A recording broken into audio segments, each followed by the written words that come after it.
Lordship's list notes one matter on the list notes. Today, daily list notes item 20, but there is a first bill for hearing. We both are present. We both jointly frame notes. Can it be listed tomorrow for final disposal? Rejected. For final disposal from supplementary list item 1, 2nd April 61 of 2017.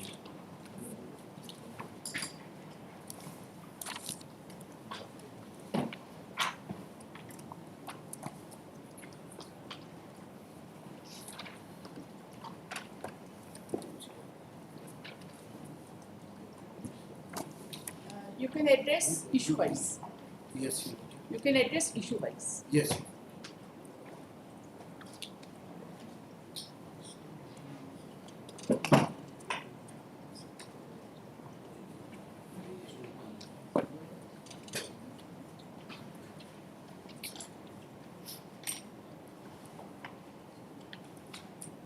My file is yes. Your Lordship, main argument what was advanced by him was that See, my deed. whatever be his argument, Yes. you address issue wise, and whatever arguments he has advanced, you take care of that. Right? Because we have to answer the question of law issue wise.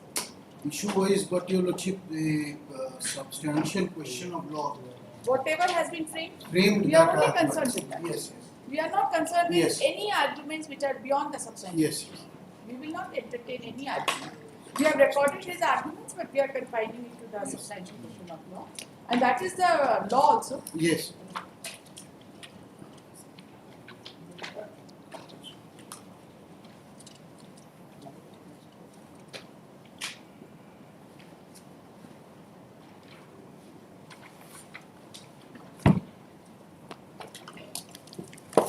First is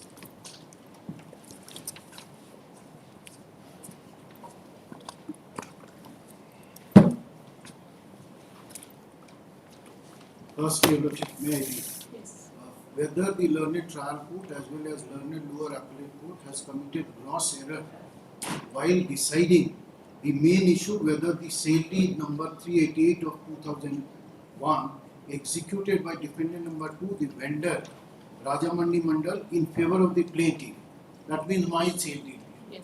the first one, is lawful and valid, whereas the vendor Rajamani Mandal denied the execution of the sale deed number so and so in favor of plaintiff Anandi Devi, nor the vendor so and so have examined to prove the said sale deed. So Your Lordship, the ground are when he has denied execution, and the second is that he was not examined. These are the two grounds on which the Honorable Court has framed the issue. Denied execution. And Was- not examined. Yes. So he had because he had denied. So if he would have admitted or denied, that does not make any difference because he was made a party to the suit itself. So where he had already executed the sale deed in my favor, so pursuant thereto, even if he denies, I have to prove that he was the person who had executed the sale. That's- This is all. So that was the point of dispute between the parties. Yes, absolutely. Mere That is it. denial does Absolutely. not take it to a logical Absolutely, end. absolutely. If my sale deed is there, then if he had executed my sale deed, everything else falls into place. So because his sale deed would be against the provisions of section 48 of the Transfer of Property Act. Because section 48 of the Transfer of Property Act says when same person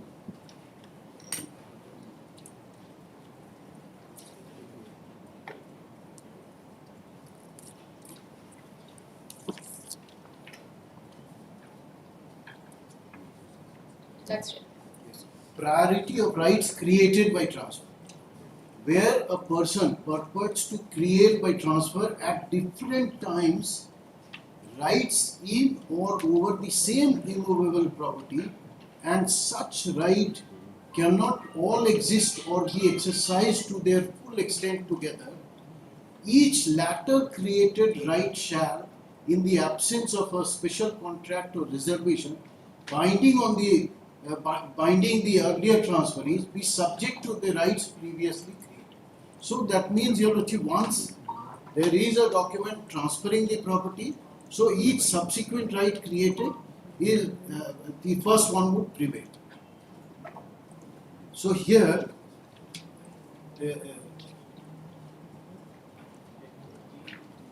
And the other is that he was not examined. not examined. So if he was made a party to the suit and he takes a defense that I used to sign only in Hindi and not in Bangla.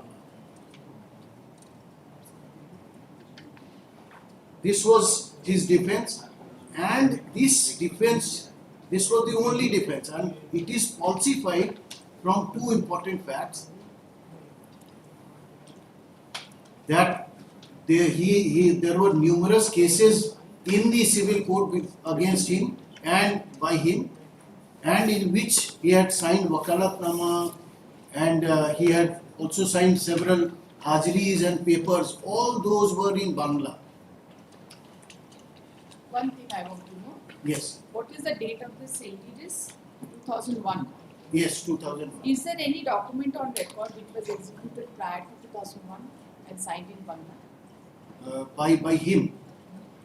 Well, some of these documents are prior to this date, and too much emphasis was given by my learned friend on Exhibit F, which he said that it was prior in point of time.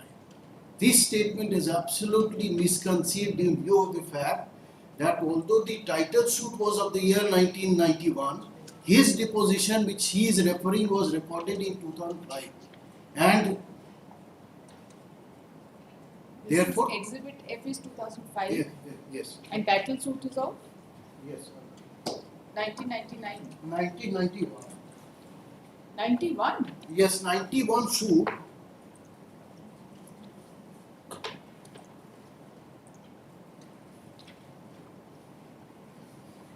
(22) of 1991, and he was examined as one of the witness in that deed, that case, and the date of deposition is 28/4/2005. What did he say in this? In this deposition, Exhibit F? Yes, it is They the are deposition. relying upon his deposition or they are relying upon his signature? His signature, that because he used to sign in Hindi, that is what they want to convey, and therefore impliedly they want to convey that he could not have signed in Bangla. That this is the whole stand taken. That's right. Second important fact is, as your Lordship yesterday noted also, that his own son, he was a witness to the deed, same deed, my deed. Although your Lordship have noted as DW11, but he was examined as DW13. He is Mahesh Mandal.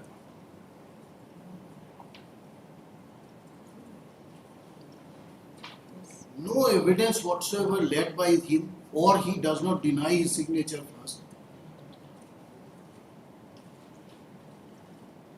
He does not explain as to why he was a signatory in that deed, and it was some other purpose or whatever. No explanation whatsoever. Nor does he deny the signature of his father, does he? He does not do so. Let's revisit that. It's a very small evidence, Yes. but certainly material. Because the defendant number 2 had expired. Yes. This was the reason he was not examined, Yes. I suppose. Yes. This was the reason.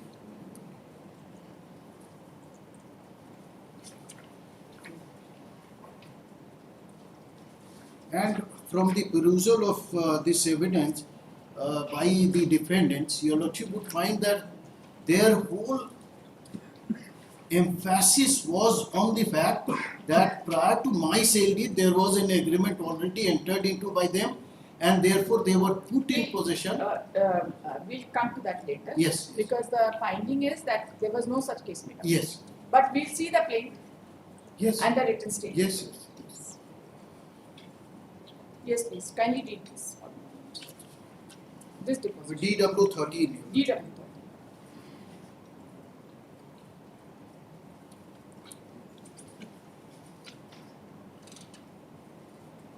He is Mahesh Mandal. Yes. He himself writes मैं महेश उर्फ महेश्वर मंडल. This is important because at times he has signed as Maheshwar Mandal also, but in our sale deed of the year 2001, he has signed as Mahesh Mandal. He does not even deny that it was not his seal. पिता स्वर्गीय राजामणि मंडल, जाति सो मैं इस यह की बाद में प्रतिवादी द्वितीय पक्ष हूँ तथा मूल प्रतिवादी संख्या 2 का पुत्र हूँ. यह की वादगत संपत्ति मेरा पिता का था. उक्त जमीन गांधी मैदान दुर्गा मंदिर के निकट सड़क से पूर्व स्थित है. यह की उक्त जमीन 4 डिसमिल है जो ईंटा की दीवार से घिरा हुआ है. यह कि आज से 11 वर्ष पूर्व मेरे पिता राजामणि मंडल को रुपए की जरूरत होने पर उक्त जमीन बेचने एवं खरीदने के लिए श्रवण कुमार गुप्ता एवं उनकी पत्नी शोभा देवी से बातचीत हुई तथा 60,000 रुपये में तय हुआ.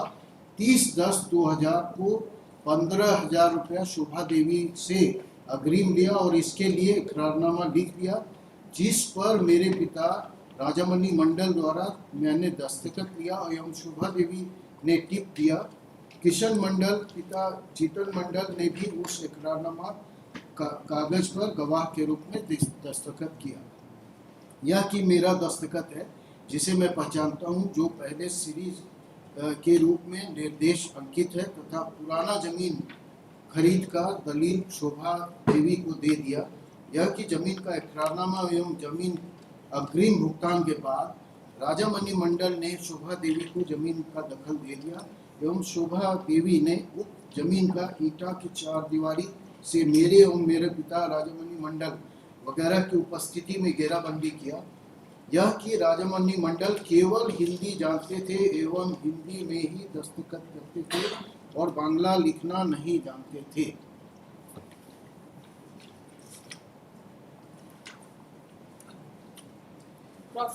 Then yes, cross. विवादित जमीन हद हमारी पुश्तैनी जमीन से जमीन नहीं है, हमारे पिताजी की खरीदी जमीन है. हमें कोई इकरारनामा शोभा देवी से नहीं हुआ था, मेरे पिताजी का हुआ था. शोभा देवी 15,000 रुपये अग्रिम पिताजी को दिया. हमारी हमको तारीख भी याद नहीं है. हमने घटनास्थल नहीं, शपथ पत्र में भुगतान दिन लिखा है या नहीं हमें जानकारी नहीं है. शोभा देवी से इकरारनामा जामताड़ा में नहीं हुआ था.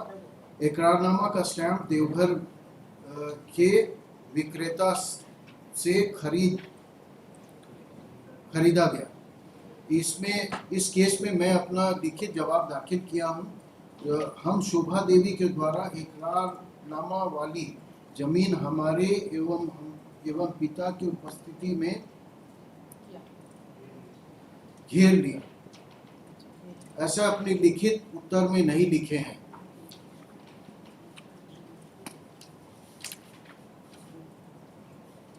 हमारे शपथ पत्र में क्या क्या लिखा है हम नहीं बता सकते हैं, शोभा देवी बता सकती है. हमको पुलिस एक बार पकड़ी है. पुनः कहते हैं कि बैंक डकैती के केस में जेल में थे.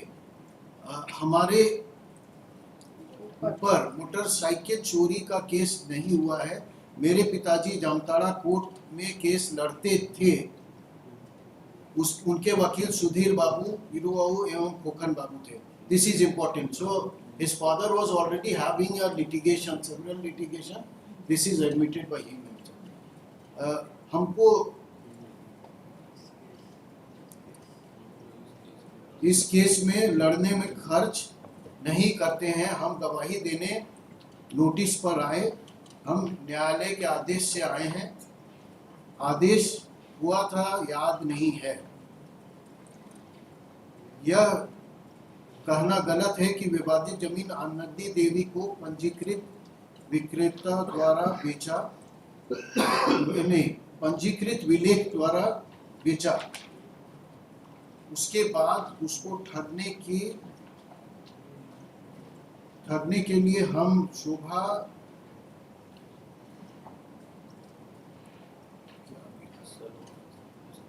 श्रवण कुमार सो जाली षड्यंत्र जाली करके जमीन दोबारा बेचे. So there is no explanation about his signature. His own as a signature, witness. and he does not deny that the deed of the plaintiff did not bear the signature of his father. He does not say so. He only says that he did not know how to sign in Bangla. That is all. There had to be a specific denial to the fact that the deed on the basis of which the plaintiff is claiming did not bear the signature of his father.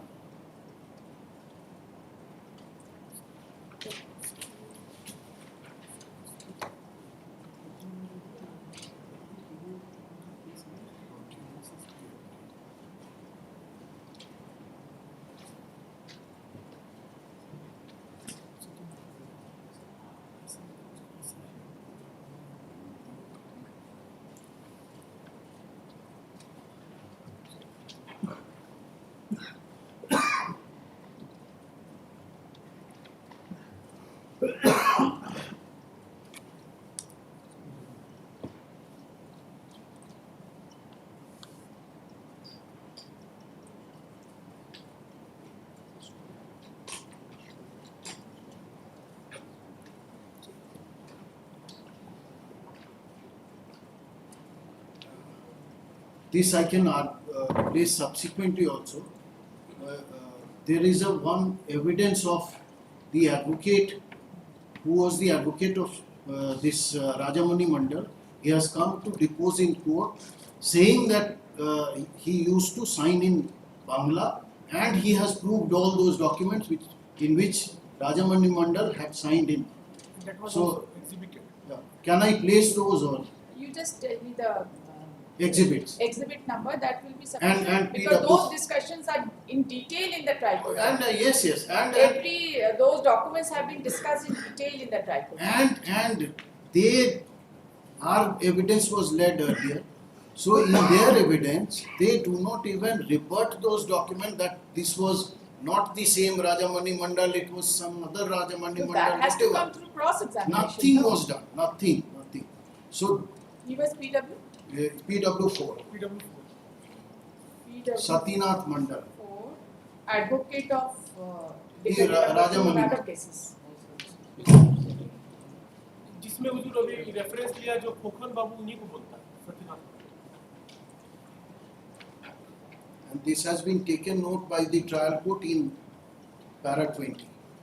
Para 20 of tripod. Trial. That should be sufficient.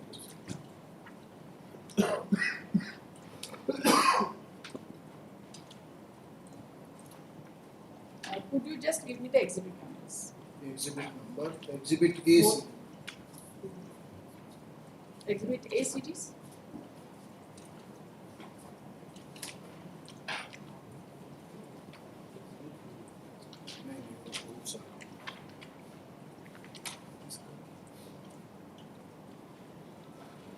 Yes, 4 and 4 by A.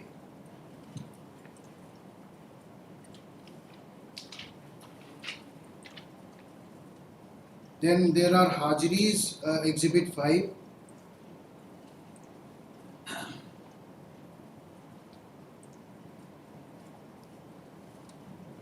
And bail bond, exhibit 6.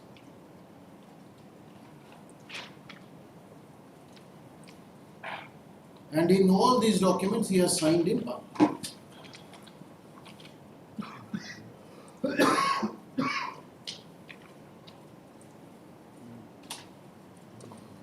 Then one connected matter is there, therefore I am just answering that also. Now they are also questioning as to why we did not send these documents for examination before the handwriting expert. Yes. Now,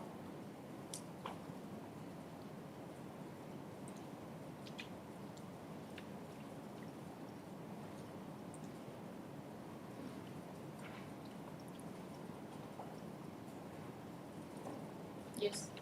Now there is no law which says that mandatorily it has to be sent to handwriting expert, because court is expert of all expert. Now here the evidences were that our case was that he had executed a registered deed in my favor and that he had signed in Bangla. It contained a Bangla signature of him, and for proving that, and their defense was that no, he never signed in Bangla. So, for proving that he used to sign in Bangla, we had brought several exhibits, and those were not denied by him.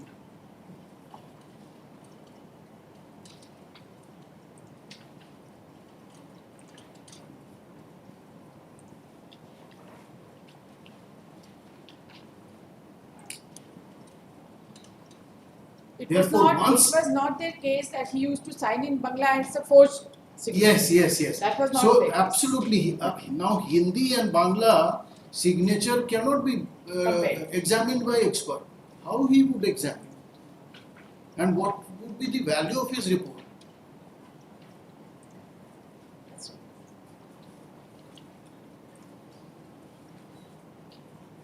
Numerous admitted signatures in Bangla were exhibited. Yes, and not denied by them.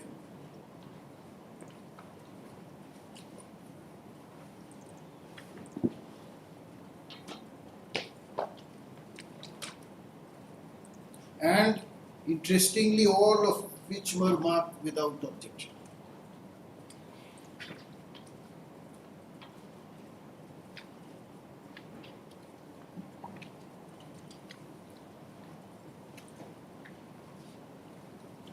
Now, Your Lordship, second question.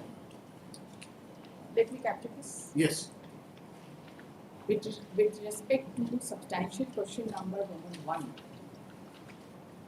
the learned counsel for the respondent has submitted that the defendant number 2 had denied execution of the sale deed by which the property was transferred in favor of the plaintiff. The specific case was that he never signed in Bangla and he used to sign in Hindi.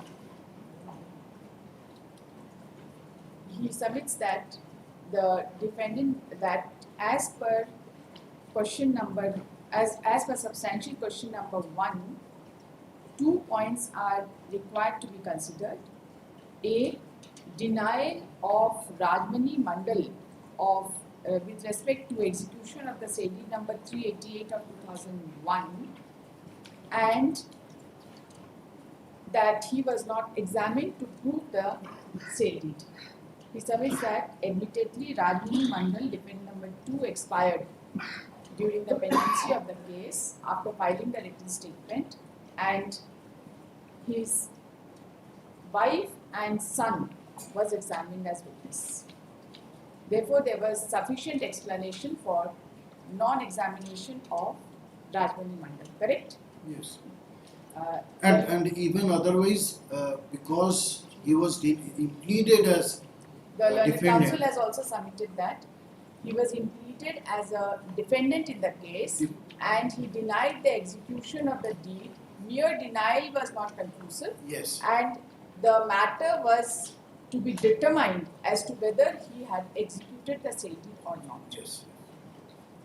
The learned counsel has further submitted that since the only defense was that he never used to sign in Bangla, numerous documents were exhibited in the court which were signed by defendant number 2 in different court proceedings.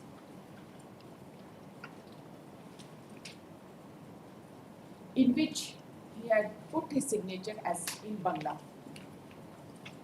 The learned counsel has also referred to Exhibit F, which was relied upon by the learned counsel for the appellant during the course of hearing, and has submitted that the title suit is of the year 1991, and Exhibit F is dated 28/4/2005. The Learned Counsel has further submitted that the son of the defendant number 2 was a witness in the sale deed executed in favor of the plaintiff, but during his examination he has not denied his signature as a witness in the sale deed. He also submits that in his own deposition he has stated that he was known as Mahesh Mandal alias Maheshwar Mandal. He has also submitted that the DW3 has not stated that his father had not signed the sale deed. Rather, his specific case was that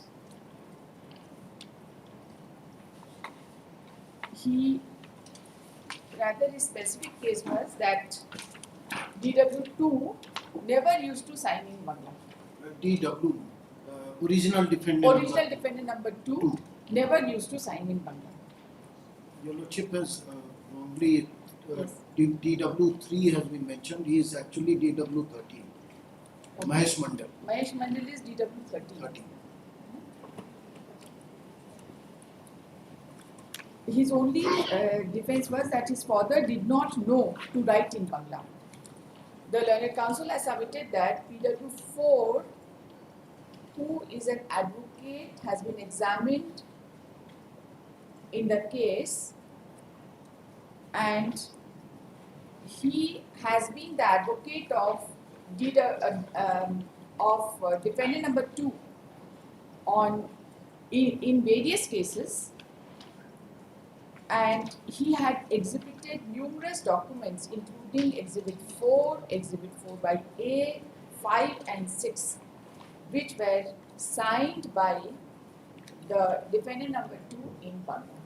The Learned Counsel has submitted that the very plea that he never used to sign in Bangla stood demolished on the basis of the documents which were exhibited on behalf of the plaintiff, and those documents were marked without any objection.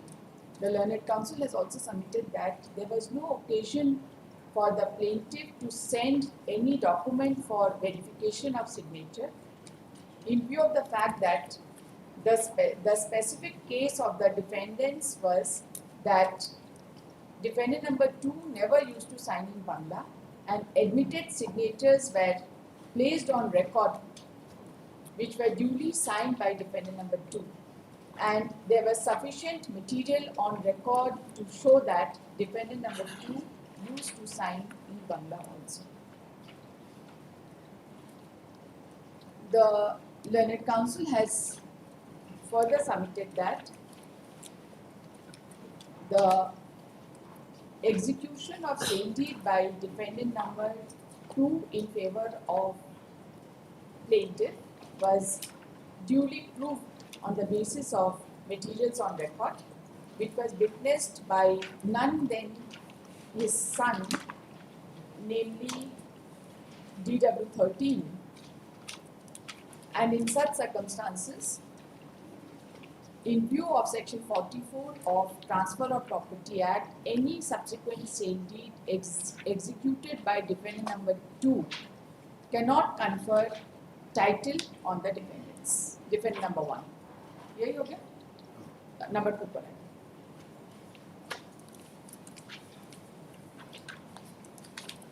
Whether the learned trial court as well as learned lower appellate court had committed gross error while deciding another issue, whether the sale deed number 1137 of 2001 executed by defendant number 2, the vendor Rajamani Mandal in favor of defendant number 1 is void, illegal, inoperative in law, whereas the vendor Rajamani Mandal himself admitted the execution of the sale deed number 1137 in favor of defendant number 1, Shobha Devi, in his written statement.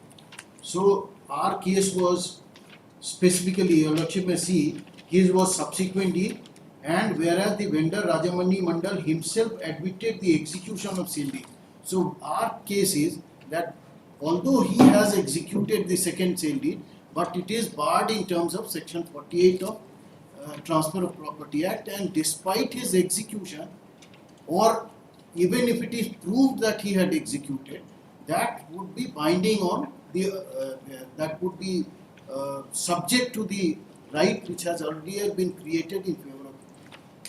With respect to substantial question number 2, the learned counsel for the respondents has submitted that the sale deed executed by defendant number 2 in favor of defendant number 1 was subsequent in point of time.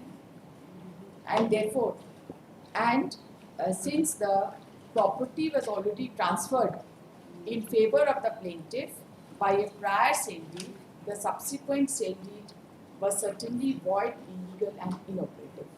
The defendant number 2 could not have transferred any title to the property which he did not possess. Yes. The learned counsel has also referred to section 48 of Transfer of Property Act to submit that if the same property is transferred by the same vendor to two different persons, the subsequent sale deed has to give way to the prior sale. Yes. Roman 3. And therefore his admission with regard to execution of the second sale deed is irrelevant. And therefore the execution of sale deed of subsequent sale deed by defendant number 2 in favor of defendant number 1 is irrelevant. Roman 3. Now third irrelevant. Whether the learned trial court as well as learned lower appellate court had committed gross error and not considered the agreement executed by vendor Rajamani Mandal in favor of defendant number 1 Shobha Devi on 30/10/2000 with regard to the sale of the land in question. Now again, this does not fall for consideration in view of the fact, or it has been the question is that whether the learned trial court as well as lower appellate court has committed gross error and not considered the agreement executed by vendor. They have considered, and they have found that it was created post transaction. That means after executing my sale deed. For this, the finding is that it was never their case. Now let us see the written statement. Yes. Unless we see the written statement, we cannot come to Yes. a finding.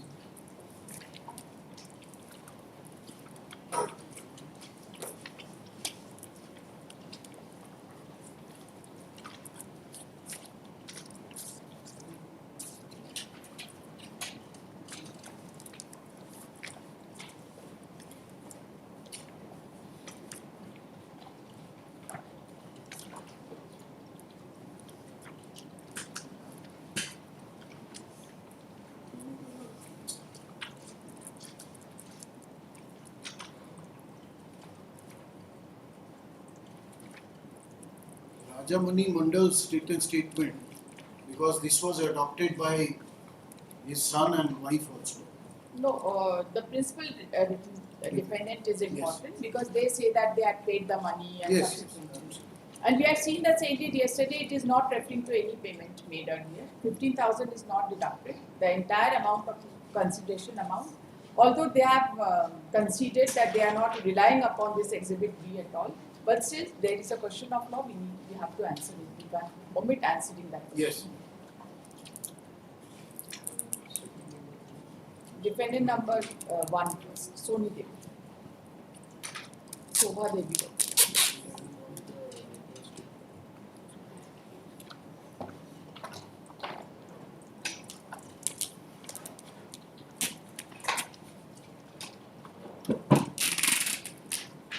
It is there, para number 12.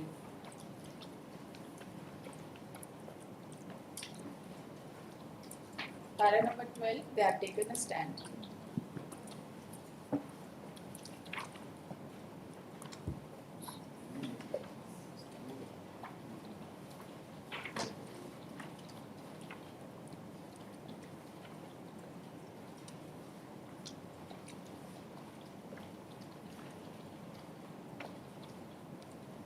Although the date etc. has not been mentioned, but they have said, you read paragraph. फिर वही करना बोल रहे हैं one का पहले para 12 Paragraph. that prior to execution and registration of the deed in favor of defendant number 1 by defendant number 2, an agreement for sale of the land was reduced into writing by defendant number 2 in favor of defendant number 1, and defendant number 2 put the defendant number 1 in possession of the suit property on the date of execution of the agreement deed, that is 30/10/2000, and the suit property therefore came in possession of defendant number 1. That no doubt, unfortunately, existence of the agreement deed prior to registration of the sale deed in favor of defendant number 1 could not be mentioned in the sale deed due to bona fide mistake of the scribe, which could not be detected at the time of registration of the sale deed in favor of defendant number 1. Obviously, none mentioning about the existence of the agreement deed is not very material for the present suit, especially for the reasons stated above. Thus, the defendant number 1 has been coming on in peaceful possession over the land along with all appurtenant thereto since the date of execution of the agreement deed, which has been confirmed by defendant number 2 by executing a sale deed in favor of defendant number 1. That the plaintiff, having come to know about the deals between defendant number 1 and defendant number 2 for the sale and purchase of the suit property, played a good deal of fraud,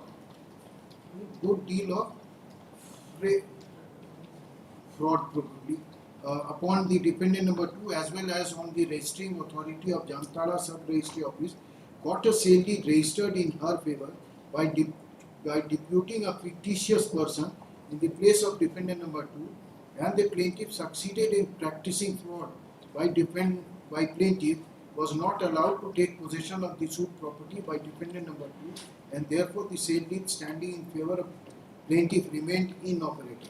The plaintiff, finding herself not being able to take possession of the suit property, brought a local police in her fold and got a report under section 144 submitted in order to disturb the peaceful possession of the defendant number 1, which she was exercising right from the date of execution of the agreement and the sale deed. It is respectfully submitted that defendant number 1 never tried to exercise her legal right by force. Rather, it is the plaintiff and her henchmen used the force to disturb the lawful and peaceful legal right of the defendant number 1 over the suit property, for which proceeding under section 145 was drawn That's up right. between the husband of defendant There number is 1. no mention about any consideration amount. No. Agreement is mentioned. In agreement it has been mentioned. Agreement is mentioned. Yes. They say that in the sale deed there is an error, Yes. bona fide error, Yes. but nothing has been mentioned about any part performance of agreement. Yes. That No. 15,000 was paid and they No. were put in possession. They laid out a case during evidence that 15,000 was paid. No, and in agreement also it has been mentioned. But as your Lordship No, it is yesterday not there noted, here. Yes. yesterday your Lordship noted that the sale deed says that today, now one Entire thing is sure, consideration paid then and there. yes, one thing is absolutely certain that according to their own case taken together, the entire consideration amount was 60,000. And out of that, Transfer property act, Vijay? The question of part performance arises only when part payment is made, or simply an agreement and possession will constitute part performance. there are on 53A, your Lordship may see, Let us see. 53A.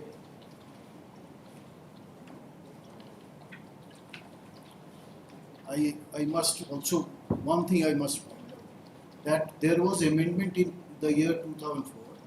Now, post 2004, but this was prior. This is prior. Yes. So Registration is post not required. 2004, if the possession was being given in part performance, it was mandatorily required to be registered. That's right. That was there. But this was not the case. This is not the case. And please read 53A.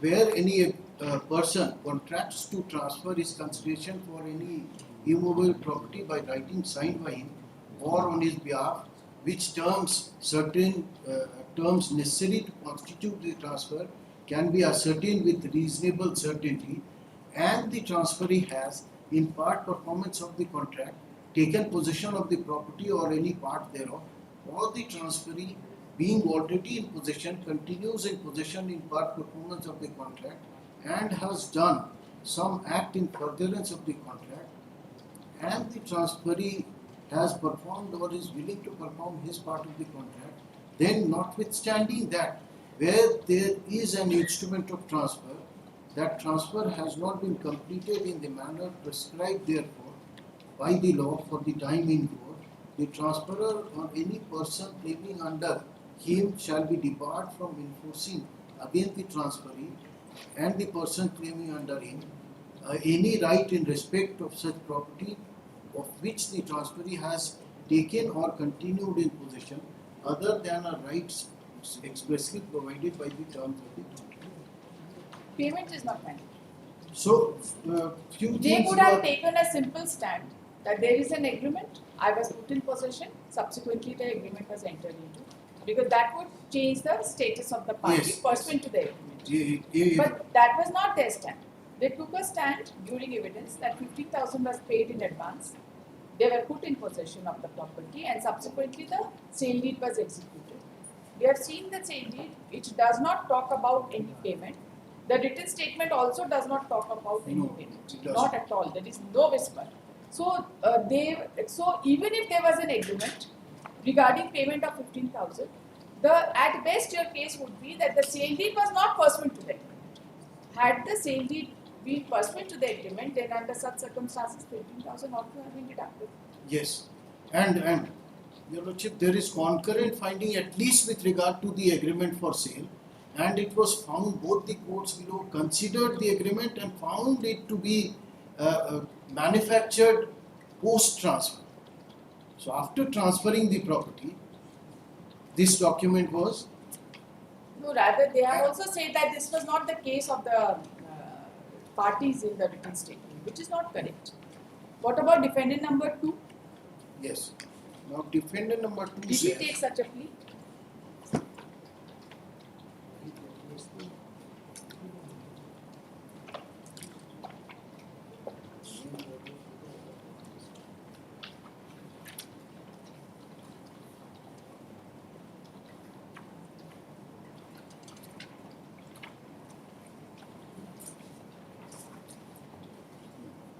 There was an amendment also.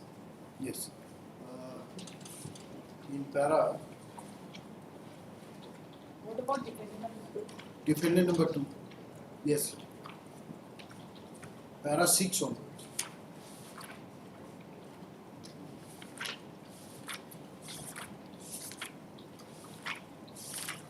Defendant number 2 for written statement is made. There are two. So defendant number 2 originally filed a WS and then their legal heirs filed additional WS.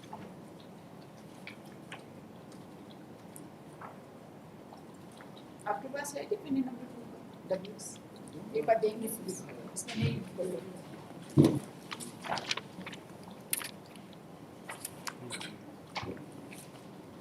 हाँ additional written statement मिल रहा है main written statement हाँ पढ़िए जरा आप Yes. पढ़िए, साथ में पढ़िए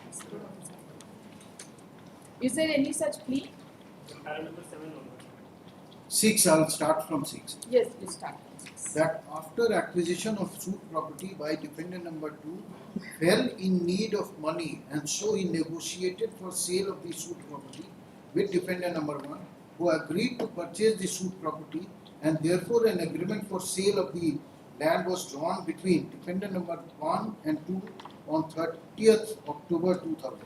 That on receipt of rupees 15,000 as earnest amount of consideration amount, defendant number 2 put the defendant number 1 in possession thereof, and the defendant number 1 therefore was allowed by defendant number 2 to continue with such possession over the suit property with perfect title. That I'm pausing here, because they have brought another agreement after 1, 2. Here they mention only one agreement, and whereas they have got two agreements exhibited. Post this first agreement, they say that another agreement was entered into, and that has been discarded by both the courts, saying that they have not mentioned They it in have their exhibited two agreements. two agreements. Yes. What are the dates of Yes. those agreements?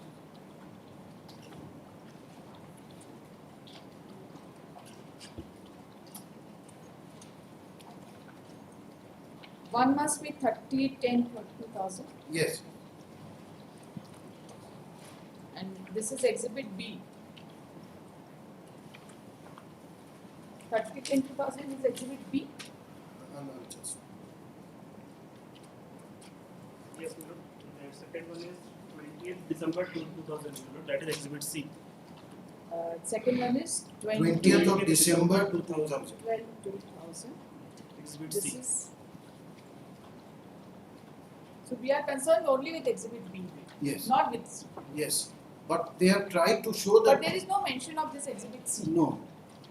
The amount has been mentioned in Exhibit C or Exhibit B? Amount has been mentioned in. Both.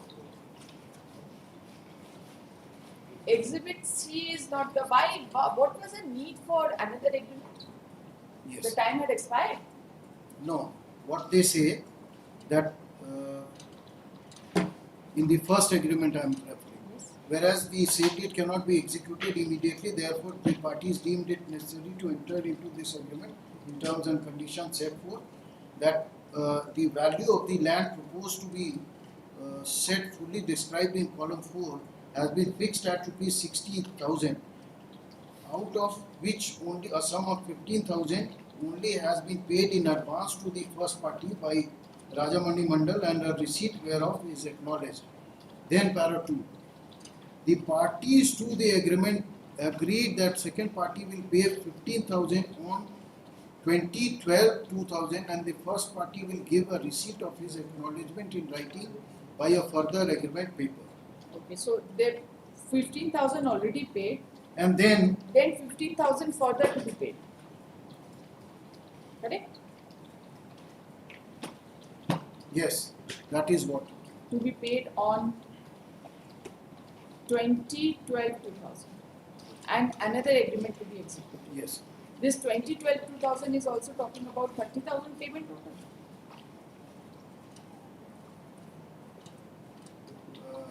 15,000.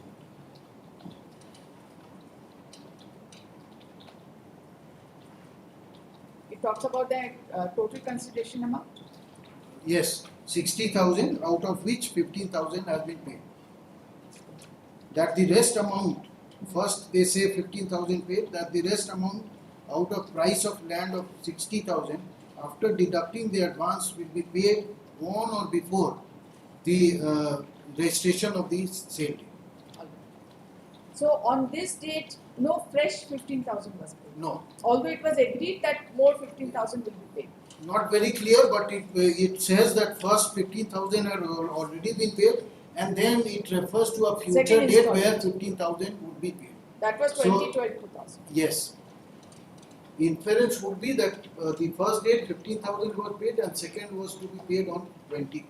And then 2012 another agreement was entered into also, but it does not mention about Or second. 30,000.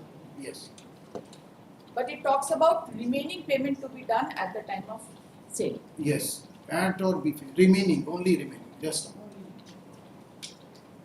That's all on this. You want to say anything more? The evidence of the DW was very much. Sorry, just a minute. He is referring to some evidence. You just. I was referring to the defendant, WS of defendant number 2. Yes. That anything else from the defendant number 2? He only says that 15,000 was paid. He also Yes. does not say that 30,000 was paid. No, he does not. That is not his case. He talks about 15,000 paid. Para number 7 to 13 में kindly receive. Yes, but he हम parameters. पूरा ही पढ़ते हैं, better. But That on receipt of 15,000 as an earnest amount of consideration, defendant number 2 put the defendant number 1 in possession thereof, and the defendant number 1 therefore was allowed by defendant number 2 to continue with the possession over the suit property with perfect title.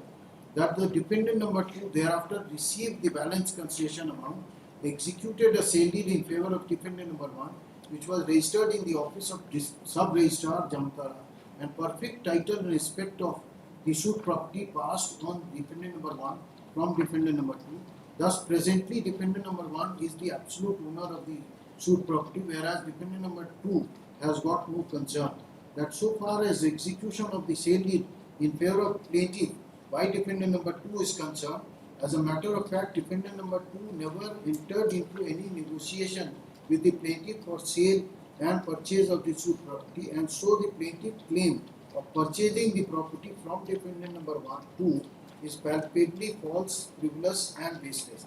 That no doubt the defendant number 2, having came to know on going through the plaint presented by the plaintiff, could know that the plaintiff has stated in the plaint about execution of sale deed by defendant number 2 in respect of the sued property.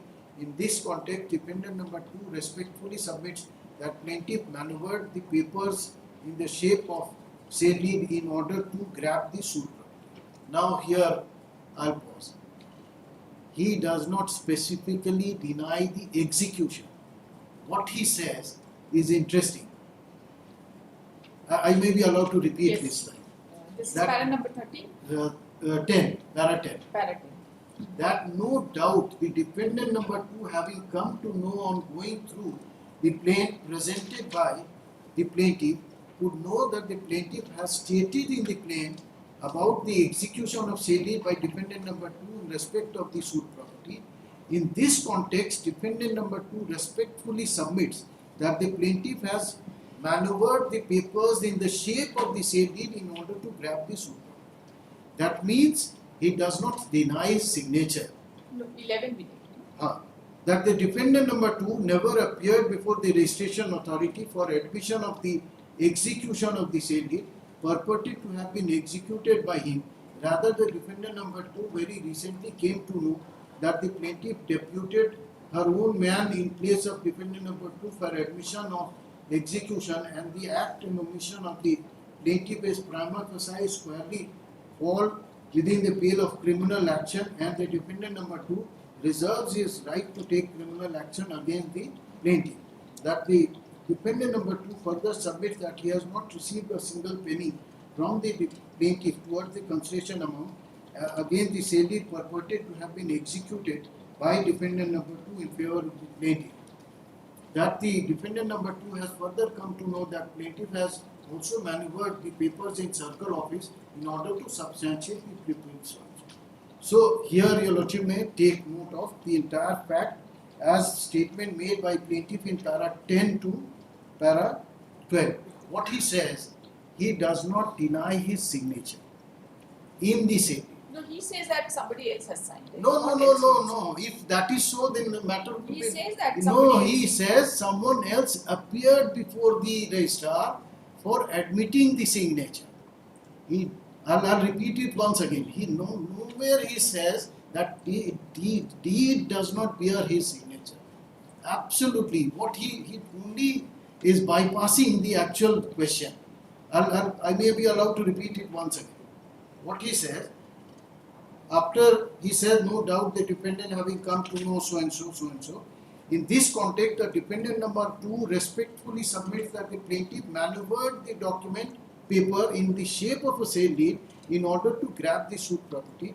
That defendant number 2 never appeared before the registration authority for admission of the execution of the sale deed purported to have been executed by him.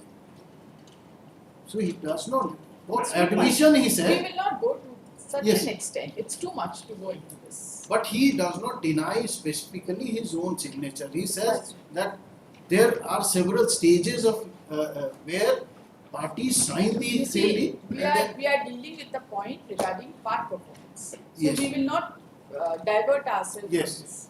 We are not from when we are sticking to one question, you stick to that. yes. Now here since both the courts dealt with the agreement and found it to be not in terms of the pleading of the parties. The pleading of defendant number 1 and defendant number 2 is not consistent with respect to this agreement. Agreement also. It Yes. is not consistent. Yes. defendant number 1 is not talking about any payment made. Defendant number 1 is saying that it was no reference was made to the agreement wrongly by mistake or whatever. Defendant number 1 is not saying that any amount was paid in advance and the remaining balance consideration was Yes. paid. That is not the case. And That is it the is case of abs- defendant number 2, that he received advance money of rupees 15,000 and then he received the balance consideration and that. This is on top of the fact that the sale deed is not talking about any balance payment. Yes, and even if it would have only mentioned 45,000 or 30,000, that today 30,000 is being paid, then it would have correlated. Now here it says that specifically 60,000 is being paid today itself. And I think the payment which is made in the registry office is taken note of by the registrar also, that this payment is being Many a times we just the vendor or the he just acknowledges in front of Yes. the registrar that yes, I have received, and once that receipt is there acknowledging the transfer of the amount, then it has to be taken note of that that was the amount that was paid by the party. That's right. That's all. So one thing we have to put in our moving ahead. I'm just recording his submission, then I'll get back to you. Milord, just one thing. In the plan, yes, Lordship has said Milord, that there was no agreement, which is nothing mentioned in the written statement of DW1 Milord. I'm reading para number 12 Milord of my written statement.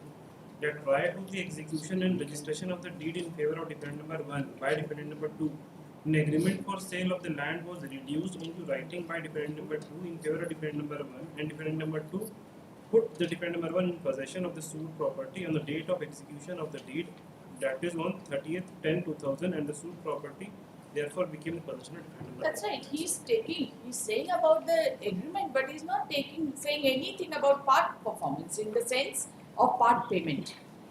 The stand of the defendant number 1 and defendant number 2 is The different. agreement Milord, the full payment cannot be done Milord. In the part No, that even full payment can be done. There is no legal bar. yes, Milord. Payment is not necessary The that agreement has been but mentioned. the version of defendant number 1 and defendant number 2 with respect to the agreement are not the same. Isn't it? Milord, just to clarify, Milord, I just interrupted Milord, so sorry. And the point of law is only in connection with Exhibit B. and it was not considered. This is the point of That it that was not considered. not considered, and it is apparent that both the courts considered and rejected the stand of the. So this does not fall for consideration. With respect to the substantial question number 4, 3. sorry, with respect to the substantial question number 3, the learned counsel for the respondent has submitted that that the question of law is with regard to non-consideration of the agreement of sale dated 30/10/2000. He has submitted that both the courts have considered the agreement of sale dated 30/10/2000 and have rejected the case of the defendants. The learned counsel has also referred to the to the written statement filed by the defendant number 1 and 2 and has submitted that although in paragraph 12 and 13 there is a reference of agreement of sale dated 30/10/2000 and that the defendant number 2 had put the defendant number 1 in possession of the property, but there is no mention about any payment received pursuant in terms of the agreement of sale dated 30/10/2000. Rather, the case of defendant number 1 was that that in the final sale deed, the scribe that there was a bona fide mistake and no reference was made to the agreement of sale dated 30/10/2000. The learned counsel has also submitted that the defendant number 2 had also mentioned about the agreement of sale dated 30/10/2000 and had specifically mentioned in the written statement that he received an advance amount of rupees 15,000, but and has further stated that he received the balance consideration amount and put the defendant number 1 in possession of the property. The learned counsel submits that there is no reference of payment of 15,000 in the written statement filed by defendant number 1.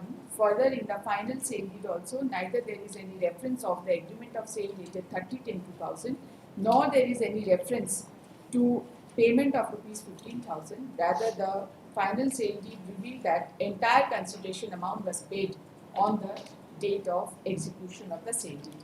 The learned counsel has also submitted that there was another agreement of sale which was exhibited from the side of the defendants, that was 2012-2000.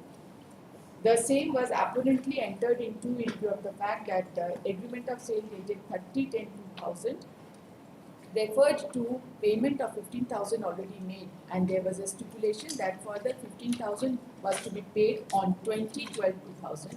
He submits that the agreement of sale dated 2012-2000 mentions about total payment of rupees 15,000 only out of the total consideration amount of rupees 60,000, and the agreement of sale dated 2012-2000 does not find mention in the written statement filed by both the defendants. दोनों में नहीं है ना?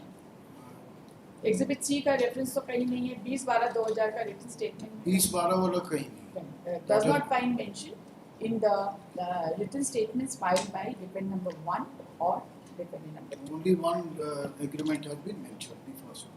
And only reference has been made to the agreement of sale dated 30/10/2000. That is all. Other questions were raised yesterday with एक regard to. और question छूट रहा है क्या? नहीं, वो तो With regard to power of attorney. He raised a point with regard to power of attorney. Defendant number plaintiff not examined. no. The question is fourth your lordship I had already answered along with one. Yes, 4 and Yeah. 1 exactly. Yeah, whether he was handwriting expert was required. Required. So this With respect to substantial question number 4, the learned counsel for the respondent has also submitted that there is there is no compulsion on behalf of the court or the either parties to send the handwriting for examination by expert, and it would depend upon the facts and circumstances of each case. And in the instant case, there was no such requirement. There was enough material on record to prove the case of the plaintiff. yes, and there was variation. The signatures. He has also submitted that signature in Bangla cannot be compared with signature in Hindi, and therefore no purpose would have been served had the signatures had the signatures been sent for examination by handwriting expert. That's all. Power of attorney के बारे में आपको क्या बोलना है एक line में? Power of attorney. The power of attorney नहीं, the defendant, the Adverse plaintiff not inference examined. which he was The plaintiff not examined. plaintiff not. So here the defendant herself also not examined. Second, your lordship, my deed is of the year 2000. The first deed, the son of the original plaintiff was a witness to the deed along with Rajamani Mandal's son, that means Mahesh. The son was Munna Kumar Poddar. He was the son, he was witness also, and he was also holding a power of attorney on behalf of his mother. So he was examined, and there was sufficient explanation as to why his mother was not examined in the case. She was not keeping this. Second, when there is a registered deed, there is already a presumption in favor of the vendee that the deed has been properly executed. Now, Vendee is not a signatory to a deed at that point of time. no, it was Vendee not does not required. sign. Subsequently, Subsequently, it became mandatory. Yes. कि सबका At photo that लगना point of है, ये time- लगना है. पहले तो ना फोटो लगता था, ना नहीं, सिग्नेचर कुछ लगता नहीं, था. कुछ मिस्टर एक्स मिस्टर वाई के नाम से ट्रांसफर कर दिया. मिस्टर वाई को खोजते रहिए कौन. हाँ, वो उस समय नहीं था, अब है. ऐसे ही था ना पहले? हाँ. But obviously, if I am paying money, I'll इतना भी not ऑब्वियस नहीं होता, इतना Uh, सारा बेनामी ट्रांजैक्शन इनके इसीलिए ना, इनके नाम से हम नहीं ट्रांसफर करा इतना बेनामी इसीलिए ना हो गया. वो सब.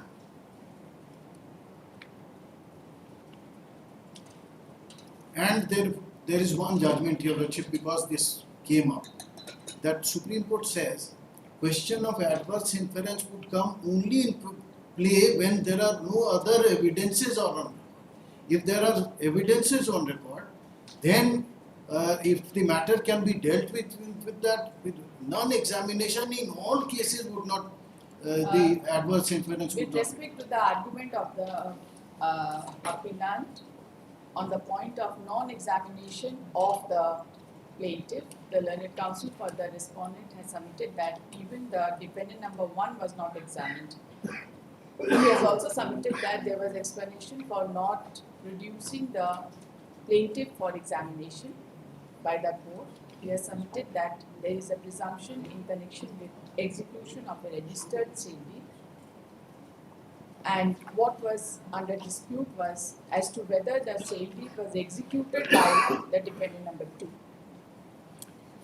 The learned counsel has submitted that not that the witnesses to the sale deed executed in favor of the plaintiff were duly examined before the court, and the 2 witnesses were, one was the son of defendant number 2, Yes. the other was the son of Plaintiff. plaintiff. The son of plaintiff did not appear. Son But- of defendant. Defendant number 2 तो appeared. हाँ. The son of plaintiff did not appear. Rather, he was represented by his power of attorney. No, the original plaintiff herself did not appear. Rather, the son, who was a witness to the deed, he was examined. 2 witness थे ना, 3 Total witness. 3 witness में, one is the son of the plaintiff. He was examined as on behalf of plaintiff, but original plaintiff herself did not examine. He has submitted that the son of the plaintiff who was witness to the Yes, deed yes. was duly examined Yes. and he had supported the case of the deed. That is all. Yes, yes. आपको क्या बोलूं? एक void पर इतना he has argued yesterday हाँ, that void document he was not required to challenge and That's to. No, he had to. इसमें कोई doubt नहीं. uh, Anyways, our judgment is. There are judgments, but I had made a small, all those I had taken note of.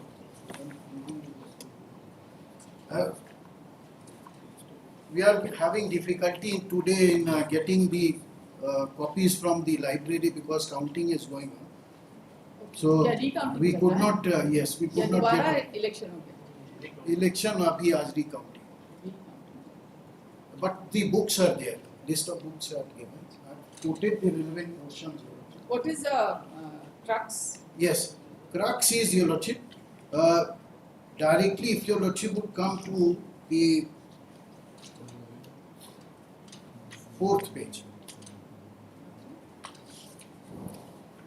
Yes. He was referring to Prem Singh and Birbal. 2nd and 3rd paragraph have been taken out from Prem Singh versus Birbal. That's right. Now what it says is, Your Lordship, I have already highlighted Yes. the portion. I may be allowed to You see, read. the plea is very simple. It is as simple as this. If I have to dispute the execution of a document by a particular person, that requires evidence. Then I have to challenge it. I have to challenge. And And it is one thing to say that Mr. So and so was dead at that particular point of time. I can simply produce a death certificate and substantiate that he was dead. yes. That is a separate thing. Separate. But once you say that this document was not executed by him, that was certainly required to be. Required to, and why para 7 it has been mentioned? Yes. There is a presumption, 3rd paragraph. There is a presumption that a registered document is validly executed. A registered document, therefore, prima facie would be valid in law. The onus of proof thus would be on a person who leads evidence to rebut that presumption. In the instant case, the respondent has not been. So there is already a registered instrument. Valid presumption is already there that he had executed. So it was for them to have filed a suit for getting it cancelled. And then the second paragraph, your Lordship may see on the same Article 59 of the Limitation Act.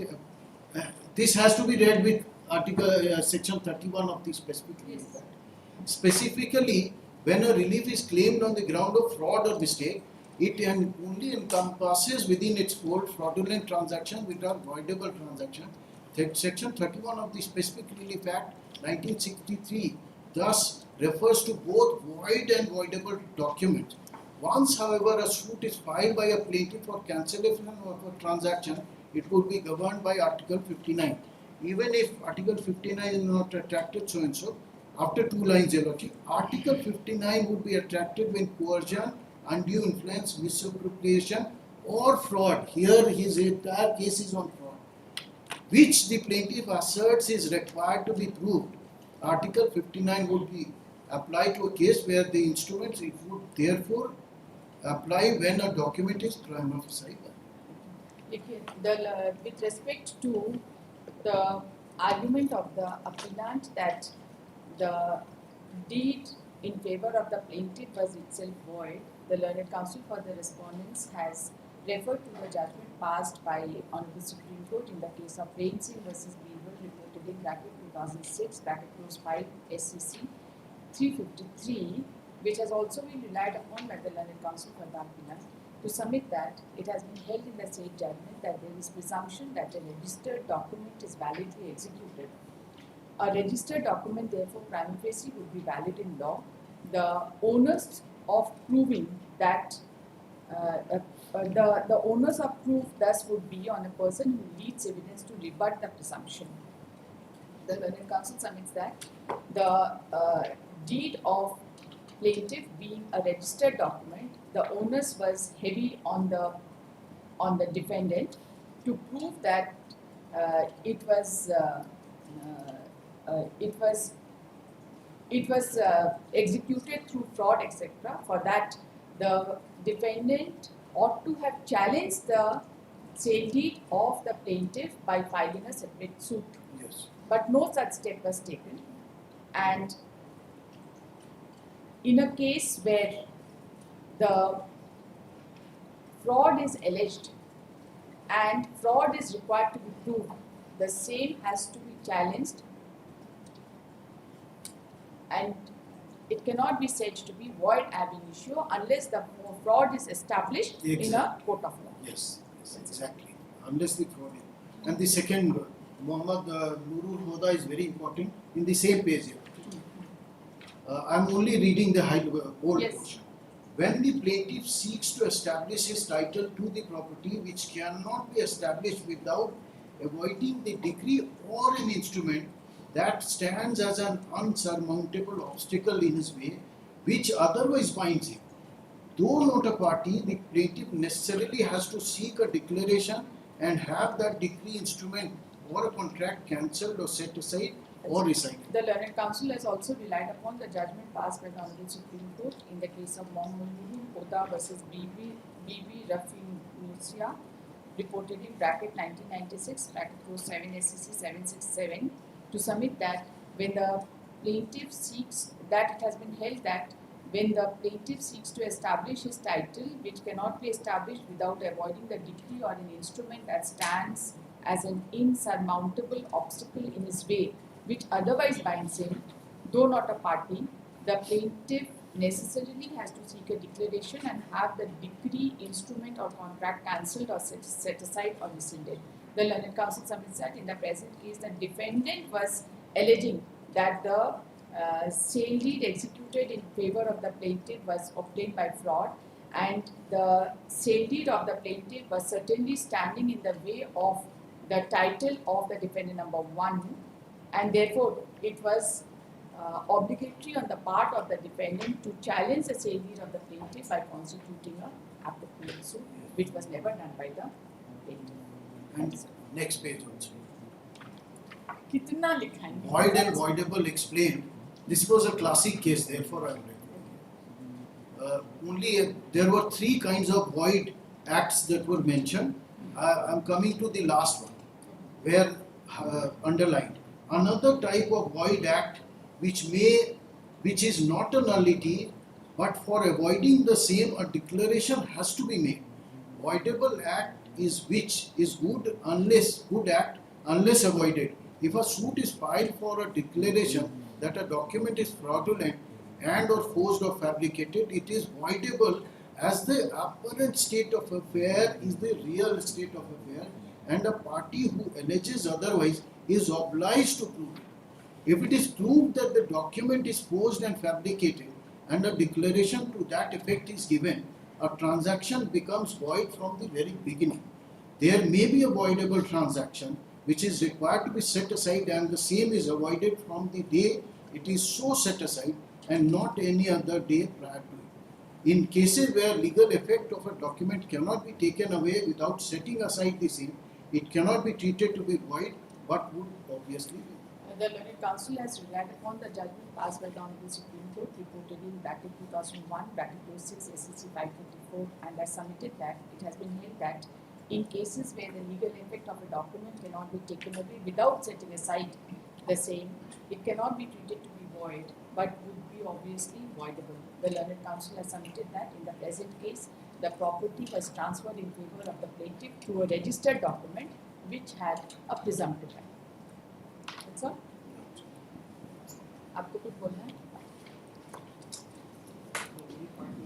And the rest that no other question of law has been formulated, therefore No other. I'm not We will not enter answering small arguments which Supreme are. Court इतना बार बोल दिया question of law के बाहर जाने का नहीं है. We are not supposed to go outside the question. There is only 2-3 things to learn. That will not. Can I take your lordship? Yes, yes. Yes. Not in the exhibit, not the sale deed in favor of the plaintiff. Not the signature of Mahesh Mandal, which is marked in exhibit 12, is with the objection. He has denied that this is not his signature. It is marked as with objection. It is not without objection. Yes, so one thing is regarding. Mahesh Mandal is son of He is the son of Lord Defendant number 2. PW. He is PW. He is not DW13. He has denied his signature, my lord. It is marked exhibit 12 with objection. Lord, should kindly have a glance of it if lordship so pleases. And he also denied the signature of his father, which is 9/1. Now the first one is the son of defendant number 1, defendant number 2. Second is the son of the plaintiff, and third, my lord, is the son of defendant number 2, which is PW13. And my lord, he also denied the signature, with objection. It is marked. Mahesh Mandal. Yes. Mahesh Mandal, Maheshwar Mandal, alias.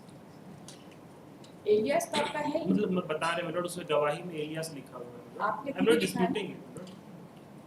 Lord Mahesh Exhibit Mandal. 12 with नहीं Exhibit 12 is with objection. Lord, this is a signature में तो. Signature का अलग से exhibit mark होता है. वही signature को एग्जिबिट मार्क किया है और सर्कल करके लाइन खींचा हुआ है वहाँ पे. अच्छा, दिस इज एग्जिबिट 12. Yes. और वैसे ही मैं लॉर्ड अपने फादर का सिग्नेचर पे वही सर्कल करके उसको आई पुट अ हाइलाइटर में Lord upon it, which is 9/A perhaps.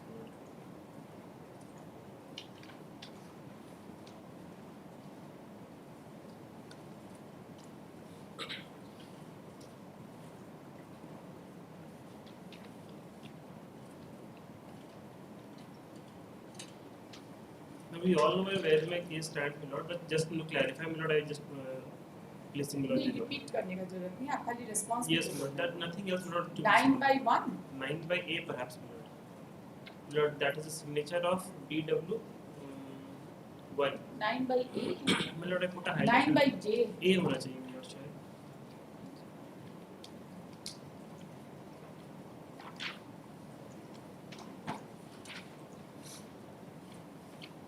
Signature of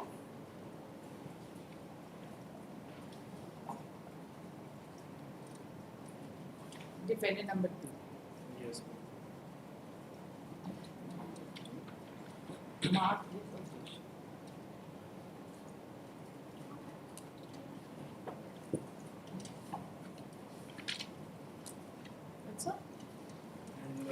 so far as lordship so pleases me, Lord, one thing, Lord, that in each Exhibit 10A without objection है.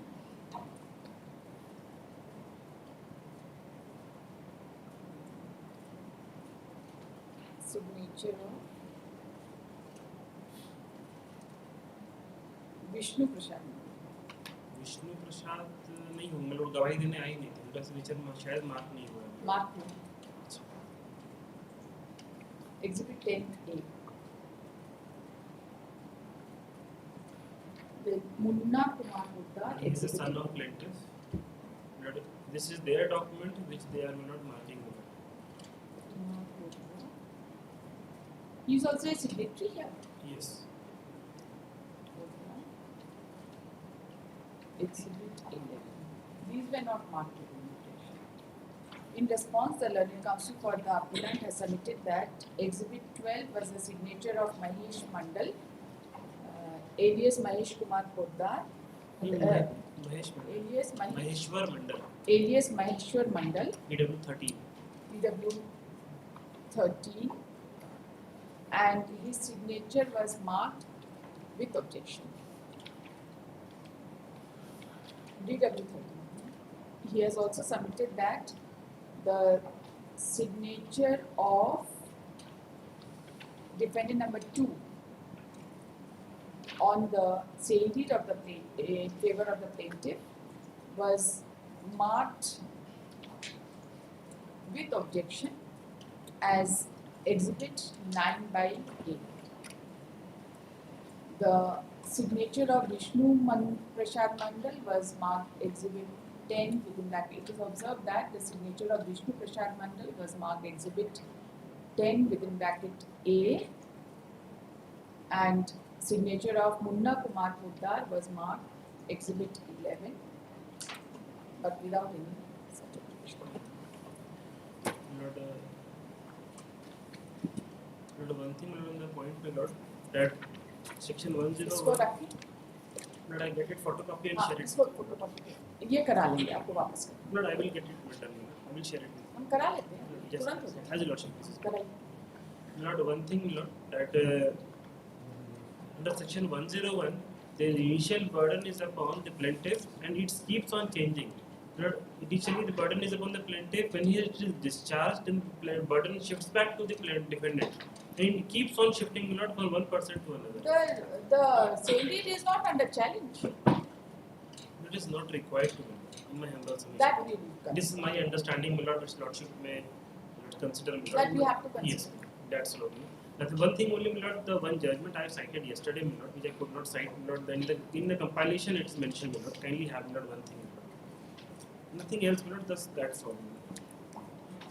It's in flag number 1, my Lord.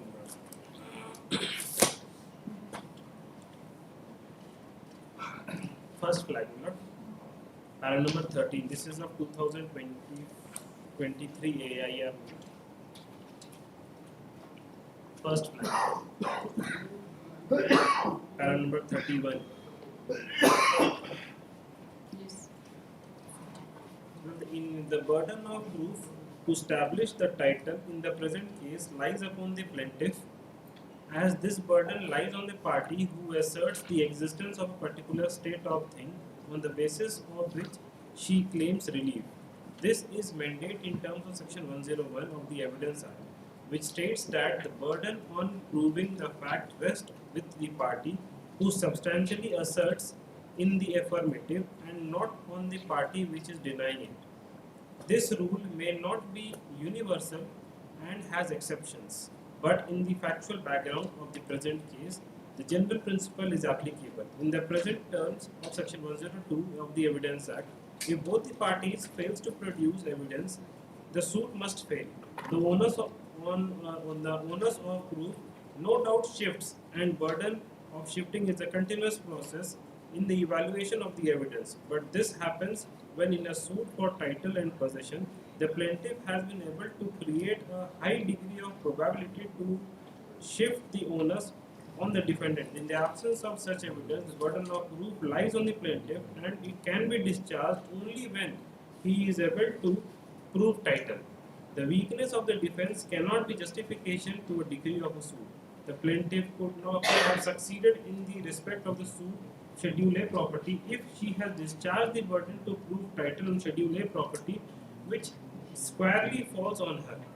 This would be true effect of section 101 and 102 of the Evidence Act. Therefore, it follows that the plaintiff should have satisfied and discharged the burden under the provisions of the Evidence Act, failing which the suit would be liable to be dismissed. Thus, the impugned judgment of the High Court has rightly been allowed in the set-aside order. The learned counsel for the appellant has referred to the judgment passed by the Honorable Supreme Court, reported in AIR 2023 Supreme Court 379, within bracket Smriti Devnama through legal representative versus Prabha Ranjan Devdana and others, and has referred to paragraph 31 of the state judgment to submit that the burden of proof is on the plaintiff to establish his case, and that the burden shifts in terms of section 101 and 102 of Indian Evidence Act. He has also submitted that the weakness of defense cannot be a justification to a degree of the suit.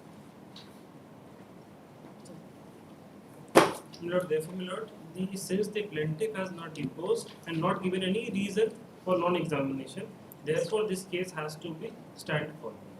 And the learned counsel submits that the plaintiff did not depose, and therefore the plaintiff did not discharge their burden. Burden. Lord, in this aspect, may I permit you to submit only one line? Why? The defendant themselves. अभी आपके dependent बहस करके गए हैं। ये जो इसमें जो बोले उसमें खाली सेक्शन 101 में ही खाली अगर हुजूर परमिशन दे तो क्या बोलना चाहते हैं? जो इसमें जो पार्टीज जो है ना वो section 101 burden of proof of evidence act जो अभी भाई ये जो है ना नया बहस कर रहे हैं रिजॉइंडर में, ये सब चीज़ हम एक्नॉलेज नहीं करते हैं। जो चीज़ मेन आर्गुमेंट में नहीं आया ओपनिंग में करना चाहिए था इनको, और इस तरह की चीज़ें जो है, इस तरह के पॉइंट ऑफ लॉ जो है हमारे पॉइंट ऑफ लॉ में नहीं बना है। बर्डन ऑफ प्रूफ पर हमारा कोई सब्सटेंशियल क्वेश्चन ऑफ लॉ नहीं है। बर्डन ऑफ प्रूफ इस रिस्पेक्ट में दिखा रहे हैं पॉइंट नंबर 3 के तो लिए। आपने अपने मेन केस में क्यों नहीं किए आर्गुमेंट? मैंने अरे रिटन सबमिशन देने से हो जाता है क्या? क्वेश्चन मिनट उसमें नहीं दिए मिनट, हम क्वेश्चन ऑफ लॉ नंबर 4 पे हम आर्गुमेंट कर रहे हैं पाल। नहीं, मेरा ये कहना है कि कल आप क्लियर पॉइंट आउट नहीं किए मिनट 101 में हम किए, इसी बात पे हम किए। नहीं, कल तो आपका ये आर्गुमेंट था ही मिनट नहीं। आपने अभी बोला कि पहला जजमेंट आप कल प्लेस नहीं कर पाए, लेकिन आपके रिटन आर्गुमेंट में हम है। क्लैरिफाई कर रहे हैं मिनट, सेक्शन जो फोर्थ क्वेश्चन ऑफ लॉ जो बना उसी पे हम ये जजमेंट दिखा रहे हैं। अभी आप दिखा रहे हैं ना जजमेंट, तो आपको कल भी आर्गुमेंट किए थे इसी कल पॉइंट। आपने पहला आर्गुमेंट, अभी आपने ओपनिंग सेंटेंस बोला कि पहला ये जजमेंट जजमेंट हमने दिखाया था, इस बारे में हमने कहा यही ना बात है, क्योंकि उनका दिखाना चाहिए ना सारी चीजों को। आपको अपने रिस्पॉन्स होता है, उनका रिस्पॉन्स का रिस्पॉन्स होता है। जो चीज़ आपने नहीं दिखाया, आपके बंडल में बहुत सारी चीज़ें होंगी, लेकिन अगर आपने नहीं प्लेस किया, आप सुबह 10:30 बजे भी बोलते कि हम 2 चीज़ और प्लेस करना चाहते हैं, तो मैंने आपको रोका। अभी आपको 1.5 घंटा से, कितना घंटा से सुन रहे हैं? मतलब हम उस रिस्पेक्ट में नहीं बोल रहे, मतलब आई अपोलोजाइज This हम is सिर्फ not इसी रिस्पेक्ट में सिर्फ हम बोल रहे क्योंकि उन्होंने कहा कि हैकिंग एक्सपर्ट के पास आपने नहीं भेजा, इट वाज योर बर्डन, उस रिस्पेक्ट में हम ये जजमेंट दिखला रहे हैं। It was not my burden, it was burden of the plaintiff, उस रिस्पेक्ट में है। जो हुजूर ने कहा कि पॉइंट नंबर 1 और पॉइंट नंबर 2 दोनों कोरिलेटेड। क्या बोल रहे हैं 101? जी जी इसमें खाली हम एक बार सेक्शन पढ़ना देना चाहेंगे। Section 101 burden of proof. Whoever desires any court to give judgment as to any legal right or liability dependent on the existence of fact which he asserts must prove that those facts. When a person is bound to prove the existence of any fact, it is said that the burden of proof lies on that person. तो मतलब यहाँ पे कहीं पे भी plaintiff और defendant इस तरह का वर्ड नहीं है, so that the plaintiff has to prove. Whenever any person, it may be defendant or it may be plaintiff. So any person, now he wants to prove that we have committed fraud by saying like that. Then according to this section itself, it's my submission, that he has to prove. The learned counsel for the respondent with respect to the burden of proof has referred to section 101 of the Indian Evidence Act and has submitted that it was the defendant who was alleging fraud in connection with the execution of the sale deed First set. or the first sale deed in favor of the plaintiffs, and therefore the burden was on the defendant to prove the same. यही है आपका कहना? Yes, yes.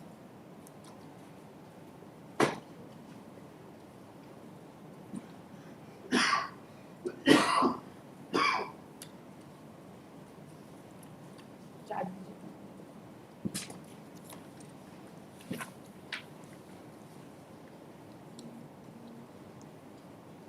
Charge दीजिए।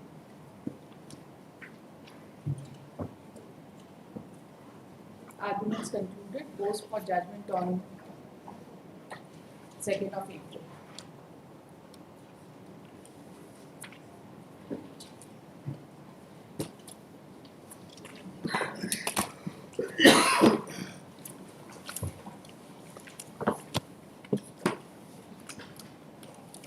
इसको ना add कर दीजिए। apply patient sharing.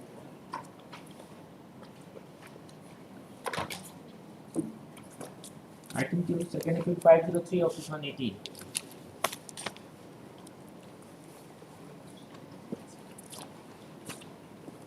Yes, applicant.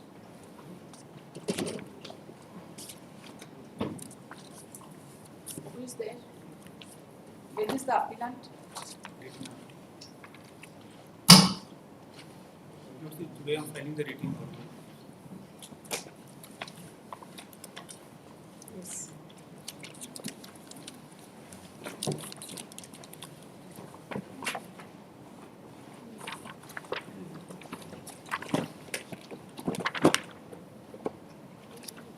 When you did the substantial question first.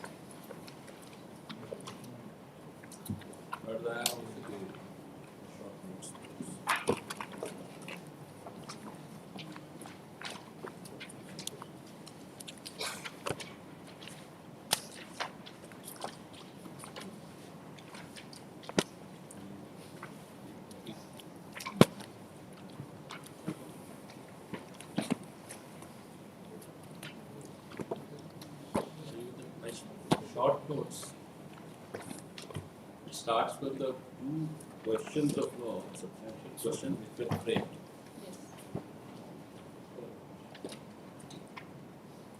Whether both the courts below have committed perversity in declaring the title of the plaintiff by way of adverse possession against the state of Jharkhand, even though the essential ingredients to establish their title was neither pleaded nor proved by the plaintiffs.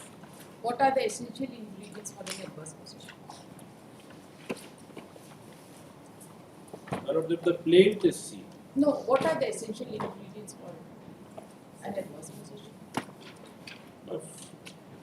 For the essential ingredients, So what are the three ingredients which they were required to plead and prove? First plead and then prove. What are the three ingredients? तीन ingredient है ना? ऐसा मत. Please don't say this. The question of law है that it has not been pleaded and proved. Tell us what are the basic pleadings required, and then we'll see the pleadings. the pleading with respect to the possession, continuous possession, there should be an overt act claiming adverse possession. Merely a very long time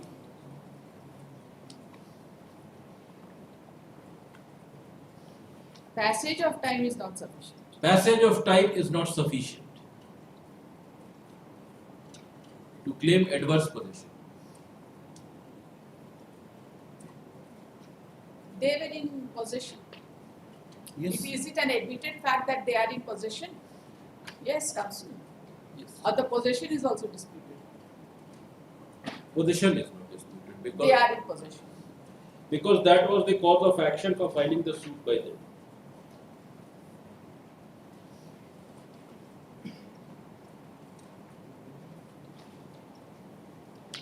Continuous, when- uninterrupted.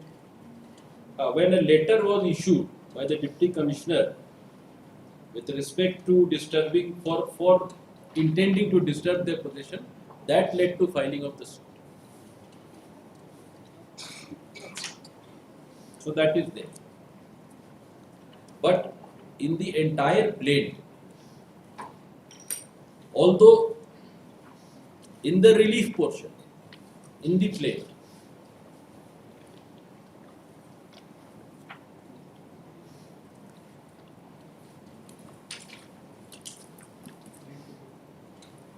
relief number B, he says that a decree may be passed in favor of the plaintiffs declaring a title of the plaintiffs over the suit lands of Schedule A below and is held as a rayat and is also perfected by adverse possession. But in the entire pleadings of the plaintiff, he claims his title on the basis of a hukumnama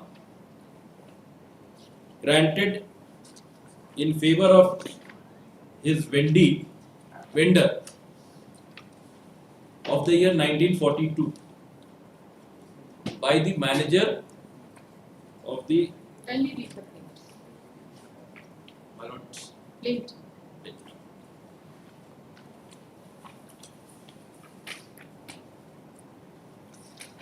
The plots of plot number 11. These are 4. ornamental. Ah. We just come to the Yes. main pleadings. Paragraph 4. Para- That one Bindwasini Devi, wife of late Munna Dikshit, a settled rayat of village Nagwan with her own money and men including her deceased husband, reclaimed 1 acre out of 22.80 acres in plot number 1144 and 4 acres out of 37 acres in plot number 1146 under the said Khata 1 and converted into Tar 3 lands since prior to 1942 and enjoyed the usufructs of the same without any objection or obstruction from any court. That the then landlord of village Nagwan, which was administered by village Nagwan, which was administered by the manager, ward and incumbent state, being satisfied with the reclamation and possession of the aforesaid lands, which were northeast corner of plot number 1144 and northwest corner of plot number 1146 and adjoining each other and adjacent southern of the public road running east to west, got the land measured and classified by the Amir and the rent fixed at 1/4.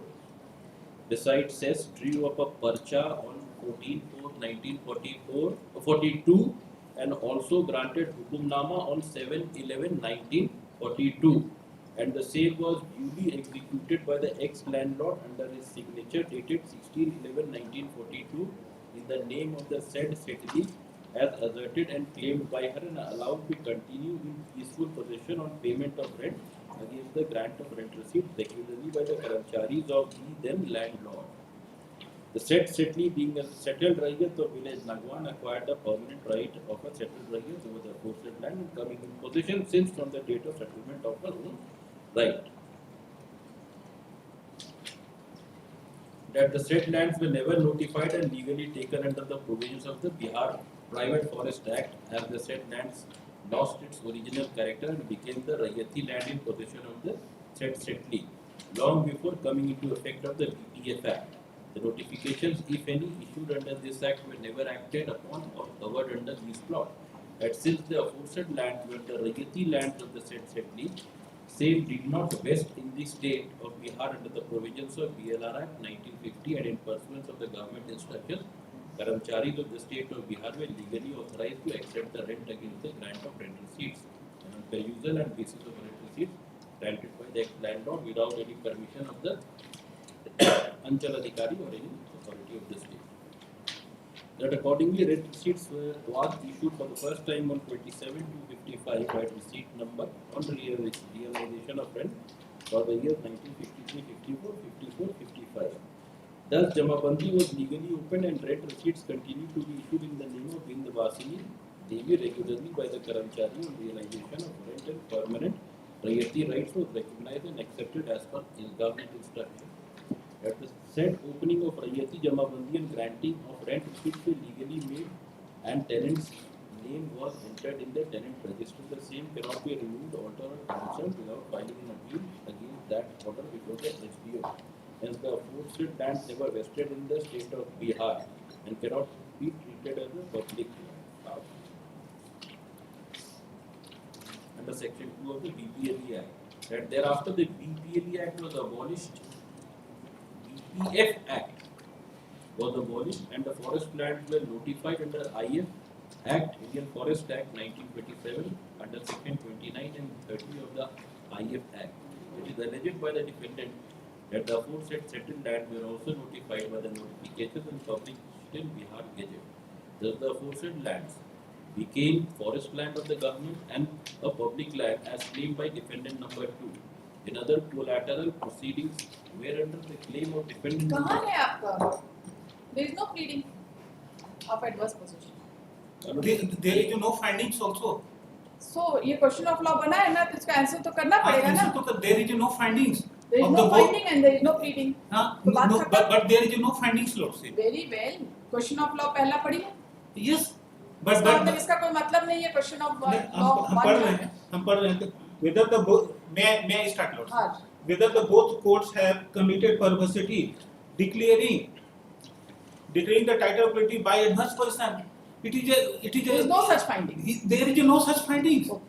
There is no such findings, Lord. ठीक. लिखिए essay number 503 of 2018 with respect to substantial question of law framed. Substantial question of law number 1 framed by the order dated 23/7/2024. The learned counsel for the respondent has submitted that it was neither the case of the the plaintiffs never made out a case of adverse possession, nor there is any finding of adverse possession. There is a relief portion. Okay. There is a relief portion in adverse possession, but there is no findings of the issue was framed by the learned trial court, Lordship, but there was no findings neither by the trial court nor by the appellate courts, Lordship. एक second, इसको ठीक से. The learned counsel for the appellant has placed the plaint filed by the respondents and has submitted that there was no pleading, no foundational pleading with respect to adverse possession. It was only in the relief portion the plaintiff claimed adverse possession. That's it. The learned counsel has submitted that the question of law number 1 is fit to be answered in favor of the applicant. That should be sufficient. The learned counsel for the respondents has submitted that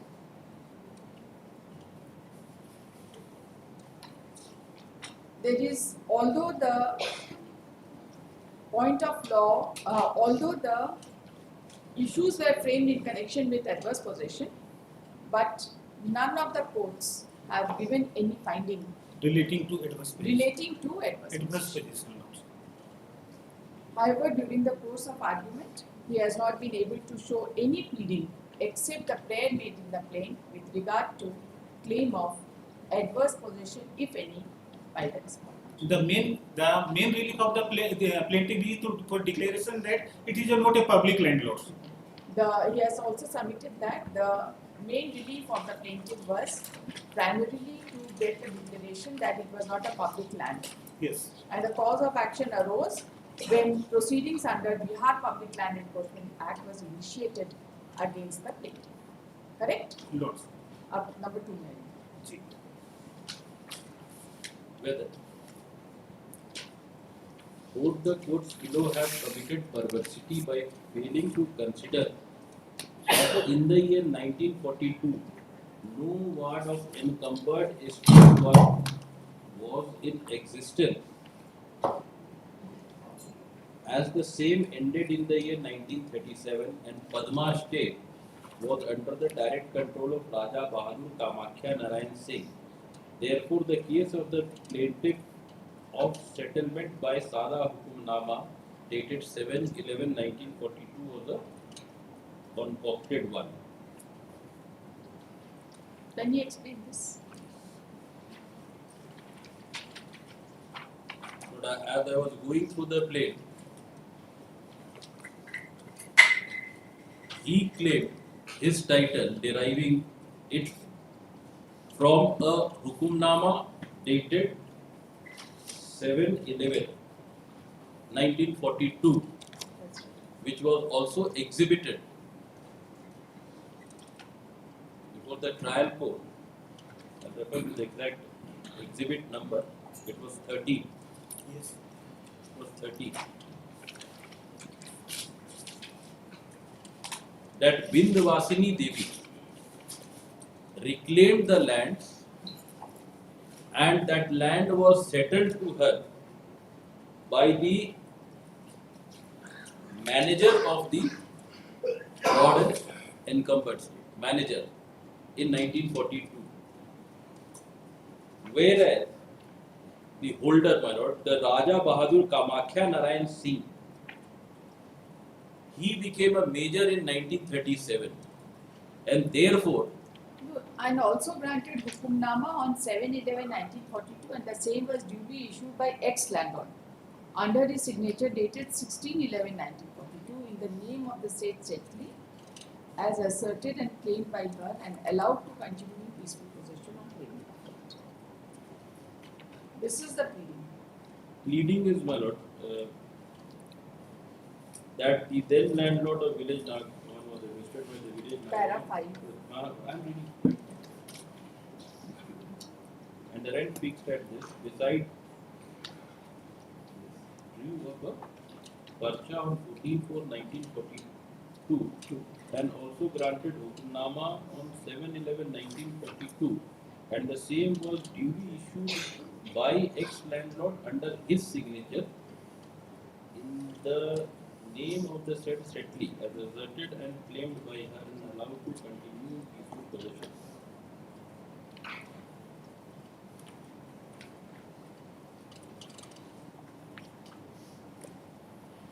But in the judgment, my lord, it has another piece.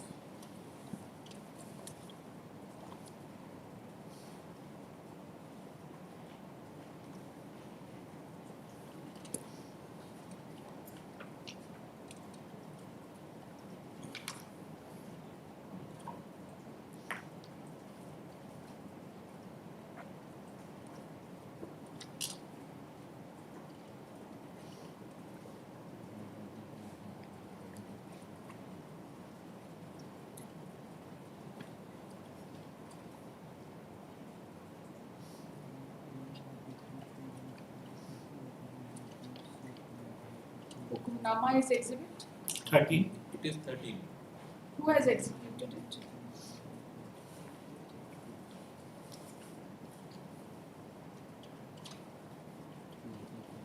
That was executed by the manager. Para 5 of the claims.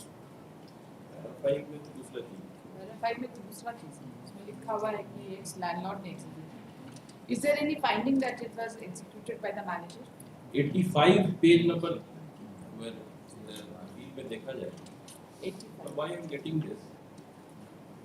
कि वादीगण के अधिवक्ता प्रतिवादीगण गिरजाई state का यह भी तर्क है कि रामगढ़ राजा कामाख्या रामेश्वर नारायण सिंह 1937 को व्यस्त हो गए थे, इसलिए 1942 में मैनेजर वार्ड इनकम्बर्ड स्टेट होने का कोई प्रश्न नहीं उठता है, किंतु प्रतिवादीगण के ने उपरोक्त तथ्य को साबित करने हेतु न्यायालय में ऐसा कोई दस्तावेजी सबूत दाखिल नहीं किया है जिससे यह स्पष्ट हो कि जिस समय विंध्यवासिनी देवी के पक्ष में मैनेजर वार्ड इनकम्बर्ड के द्वारा ये तो केस ही नहीं है. This is was that your written statement? Because in his plaint he is saying that it was executed by Raja or by ex-landlord. Correct? Was it your case in the written statement? it was my case in the written statement that the Hukumnama is forged and That fabricated. is a separate thing. forged and fabricated. यही तक था, यही तक। reason specified नहीं था. ठीक है, तो ये सब मेजर हो गया, माइनर हो गया, इसका क्या ही लेना देना। This bleeding भी It was never that case. it was argued here, raised for the first time before the first appellate. Without any foundational pleading, without any substance. The appellate court records that there is no substance to this argument. But this was a exhibit. Why? This Nama was- Maybe, but you said that he was minor at that point of time. There is nothing. This was not there in the WS. WSFC. It is इसका not. क्या ही मतलब है, इस question of law में अब क्या जवाब देंगे? bleeding ही नहीं.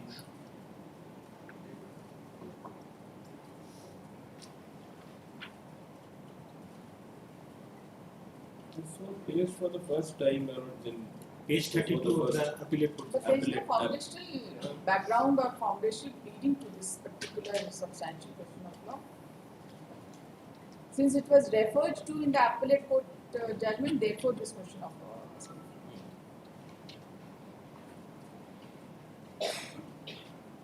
But this issue, my lords, was an issue which was the root or You the have not- reason. You have not taken such a plea. Yes. I am not disputing, I am not asserting also. Yes. But the first appellate court, my lords, when this issue was raised for the first time before the first appellate court, my lords, under Order 41 Rule 25, an issue should have been framed on remand or क्यों अपने मन से without any foundation can an issue be framed if there is no foundational pleading? If there is a foundational pleading, it can be framed. foundational pleading to the extent of forged and ऐसा fabricated. इतना forged and fabricated. ठीक है। Forged and fabricated is not the same as executed by an incompetent If person. not forged and fabricated, at least by an incompetent, invalid one. वो तो वैसा तो नहीं है यहाँ। पर केस ही नहीं है, बनाया ही नहीं वैसा केस। वकील साहब ने बोल दिया, जज साहब ने रिकॉर्ड कर दिया, फाइंडिंग दे दिया, यहाँ सब्सटेंशियल क्वेश्चन ऑफ लॉ, उसको देख के बना। Because if that be so, that would lead to the root, because fraud is alleged. State है इसलिए हम लोग रूट तक नहीं पहुंचेंगे। हम सेकंड अपील में है, सेकंड अपील के जुरिस्डिक्शन में ही आएंगे। State will not have a better say in second appeals. But one more judgment, Manoj, for this. I went through one of the judgments. Actually, this.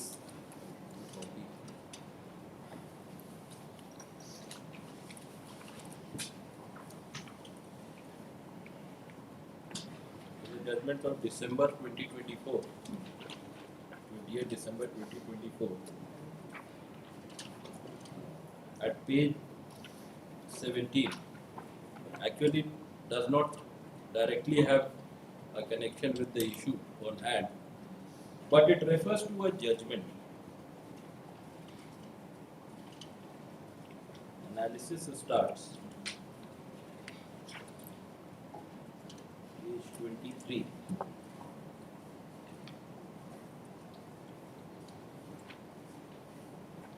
It is well settled that rules of procedure. Paragraph 23, page 23, refers to a judgment of Honorable Supreme Court. It is well settled that rules of procedure are intended to be handmaid to the administration of justice. A party cannot be refused just relief merely because of some mistake, negligence, inadvertence, or even infraction of the rules of procedure. The court always gives relief to amend the pleadings of the party unless it is satisfied that the party applying was acting mana fide, or that his blunder, by his blunder, he had caused injury to his opponent which cannot be compensated for by an order of cost. So one of the first appellate court ought to have gone to the root of the issue by framing an issue, by directing under order 41 rule 25 for leading of additional evidence Order 41 Rule 25 says where appellate court may frame issues and refer them for trial. Order 41? Rule 25 CPC. Yes. Yes.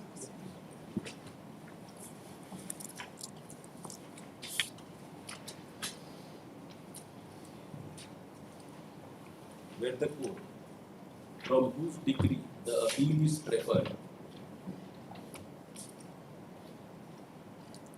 Where the court from whose decree the appeal is preferred has omitted to frame or try an issue or to determine any question of fact which appears to the appellate court essential to the right decision of the suit upon the merits.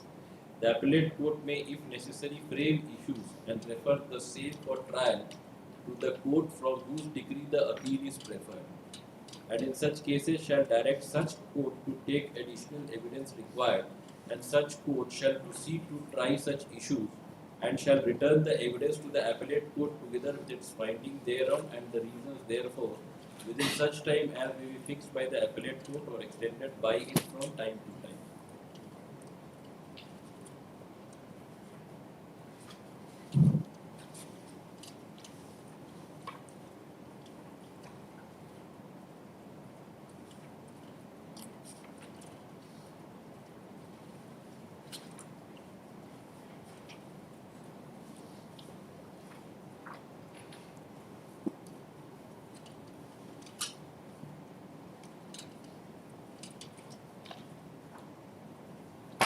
What was your written statement? My written statement.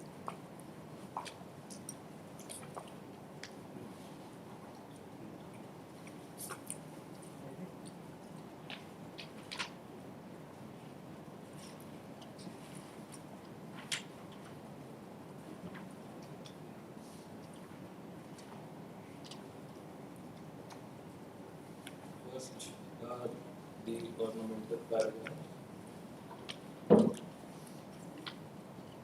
7 also. 8, paragraph 8 at page 3. It is submitted that though the lands of Khata number 1, plot number 1144 and 1146 were recorded as GM Khas land, but the same is not cultivable as it is recorded forest in the cadastral survey record. It is submitted that the lands being Khata number 1, plot number 1144, area 22.80 acre, and plot number 1146, area 37 acres, the village Nagwan district was recorded as jungle during the last survey settlement operation. In the remark column of the Khatiyar, it is stated that there is some remark in the remark column of the record of rights. It is recorded jungle in the survey Khatiyar has the above claim of the above claim of plaintiff land rejected as jungle for not use. In this way, nobody can cultivate the said plots with or without the permission of ex-landlord. These plots were full of jhadi, full of species of forest, and also it was not fit for reclamation and cultivation. That the statement, it is submitted that Bindavasini Devi, wife of Munna Dikshit, was not the settled Rayat of village Nagwan. Beside this, she was also not the resident of said village. She has also not, with the help of her husband, reclaimed these lands of village Nagwan and not converted it into Tar 3 before 1942 and enjoyed the usufruct thereof. The story of reclamation is false and fabricated one, as the land is not fit for reclamation. It is further submitted that manager wards and encumbered estate had not settled any portion of the land of Khata number 1, plot number 1144, 1146 of village Nagwan, as well as there was no occasion to measure the alleged reclaimed land by the Amin, and on the basis of the same, no any parcha dated 14/4/1942 and Hukumnama dated 7/11/42 and rent receipts were issued in the name of Bindavasini Devi. The aforesaid plots were recorded jungle, so it was not fit for reclamation. Hence, the ex-landlord had no right to settle the same. If any settlement papers are being filed, that must be forged and fabricated paper manufactured recently to lay false claim over the same. The alleged settler was never in peaceful cultivating possession of the suit land. It is stated earlier that Vindhyavasini Devi was not settled Rayat of the village, and hence she has right to acquire the aforesaid land and to come into possession. The suit land was recorded as jungle, having not fit for reclamation and settlement. At the statements of this paragraph, it is supposed to say that the land lost its original character and become a Rayati land of the said settling before coming into the GTS Act. It is submitted that this notification of 1946, in which, under the provision of Section 14 of the Bihar Private Forest Act, wishing intention of constituting protected forest with the name of Mauja Thana, number, name of owner, and description of forest, directed the landlords to file within 2 months written objection to the said forest being constituted a private protected forest. The name of village Nagwan, Chatra, Thana number 182, owner's name, managers, I'm Sikri. not able to comprehend as to why a reference was made with respect to manager of ward and incumbent state in the written statement. What was the purpose of making such a statement? There is no link. And let's come back to the question of law once again. To come back to the question of law. Question of Yes. law, whether both the courts have committed perversity Yes. by failing to consider that in the year 1942, no ward of encumbered estate was in existence, as the same ended in the year 1937, and Padma estate was under the direct control of Raja Bahadur Kamakhya Narayan Singh. Therefore, the case of the plaintiffs of settlement by Sada Hukumnama dated 7/11/42 was a concoct. Was that your case that, do you have any reference to Raja Bahadur Kamakhya Narayan Singh in the written statement? There is no In the plaint? in the plaintiff. Is there? Is it there? written statement में नहीं है. written statement में नहीं Plaint में है? है.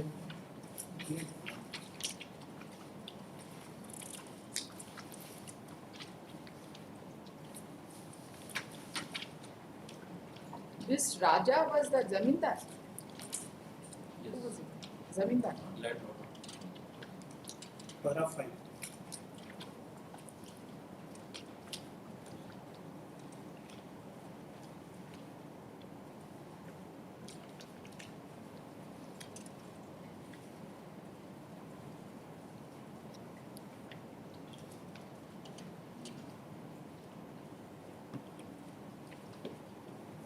Where is his name? Name ex-landlord. Who executed this particular deed? This Hukumnama, 16/11/1942. Who is the executant? Somebody, किसी का नाम आया होगा ना? खाली ex landlord बोलने से तो नहीं होगा ना? किसी का नाम होगा? Also we can see Who has executed that deed? exhibit 13 notes. ऐसे नहीं देखेंगे ना आप, जजमेंट से दिखाइए. ऐसे एग्जिबिट हम लोग एक एक करके नाम नहीं पढ़ सकते इस तरह से किसी का. Exhibit 13 notes.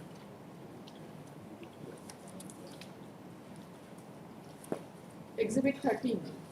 It must have been discussed.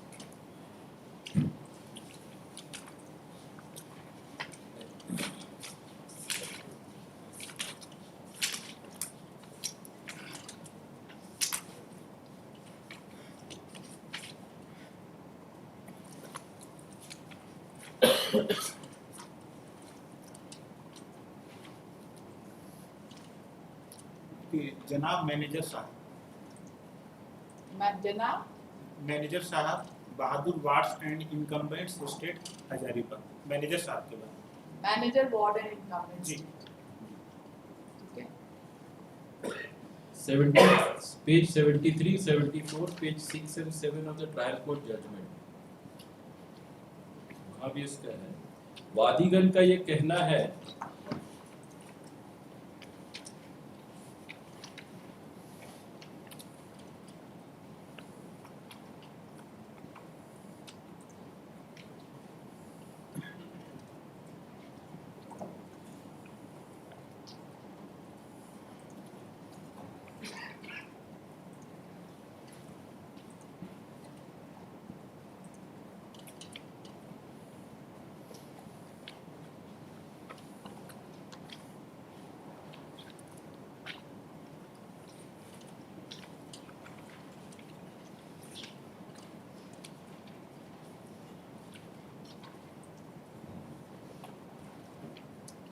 There is no such pleading, but the hukumnama was executed by the ward of estate.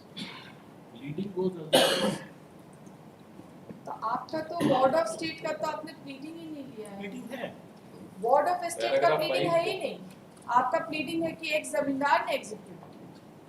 हम पढ़ दे रहे हैं पारा 5 the landlord of village which was administered by the manager ward and incumbent is being satisfied with the reclamation and possession of the aforesaid land which were north so and so plot number adjoining each other adjacent south of the public road running east to west, both the land measured and classified by the Amin and rent fixed 1/4 beside the says draw up a parcha on 14/4/1942 also granted hukumnama.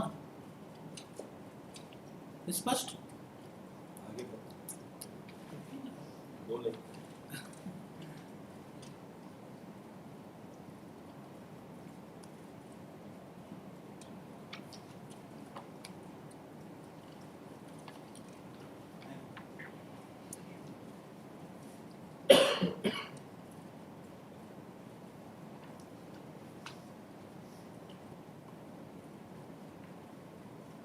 ये जो manager state ward of encumbered state is appointed under which provision?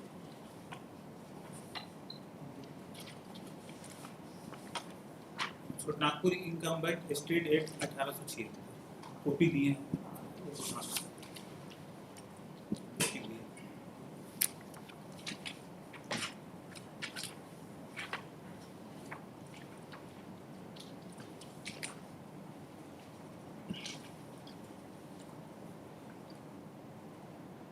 Section 2. Whenever any holder of immovable property or within bracket, when such holder is a minor or of unsound mind or an idiot, his guardian, committee or other legal curator or the person who would be heir to such holder, if he died intestate or when such a person is a minor or of unsound mind or an idiot, his guardian, committee or other legal curator or the deputy commissioner within whose jurisdiction any such property belonging to such tenure is situated when attachment has been made of or a proclamation has been issued for the sale of such property or any portion thereof, execution of a decree or order of a court, civil court or revenue court, or such deputy commissioner is satisfied after making such inquiry as he may think fit and after considering and placing on record all representations, if any, made by such holder, that such holder has entered upon a course of wasteful extravagance likely to dissipate his property, applies in writing to the commissioner stating that the holder of the said property is subject to or that his said property is charged with debts or liabilities other than the debts due or So liabilities. basically, in the case of a minor, somebody has to be appointed. हाँ, अगला page में है कि manager बोला जाता है. First, appoint an officer hereinafter called the manager, and vest in him the management of the whole or any portion of the immovable property, or which the said holder is then possessed or entitled in his own right, or which is entitled to redeem, or which may be acquired by or devolved on him or his heir during the continuance of such management. this manager is perpetual, or once the minor becomes minority so ends. this particular document by which this manager estate was appointed, is it in possession of either of you? No. Because we do not know. They also say that somebody was appointed. In your written statement also there is a reference that somebody was appointed. So the terms and conditions and under what circumstances he was appointed. If he was a lunatic, then the situation would be different. If he is a minor, then under such circumstances with the majority does the that व्यस्त होना the is terms and conditions of the encumbered state was an essential document, isn't it? Okay. because the reason, my lord, whether it was person of an unsound mind Yes, we or a don't minor, know. That reason is to be seen, that and for what purpose and to what extent he was appointed. These things are certainly required to be seen. You said that the member ward estate had executed this document in your favor. The document also shows that he was executed. But under what circumstances he was appointed, that was certainly required to be brought on record. But it is not on record. It is not on record. Therefore, he is saying that we have to exercise power under Order 41/25. No, cannot be exercised by the court, Lordship. If there is no pleading, Lordship. There is pleading. No pleading relating to whether the manager was competent or not, whether the Raja has attained the majority. There is no pleading, Lordship. May kindly say Order 41, Rule 25 once again, Lordship. There is no pleading. If there is a pleading and there is no issue, then the appellate court has got power to frame the issue and refer the matter to the London Trial Court, and the Trial Court, after adducing evidence, Lordship, return the findings to the lower appellate court. In this case, there is no pleading, Lordship.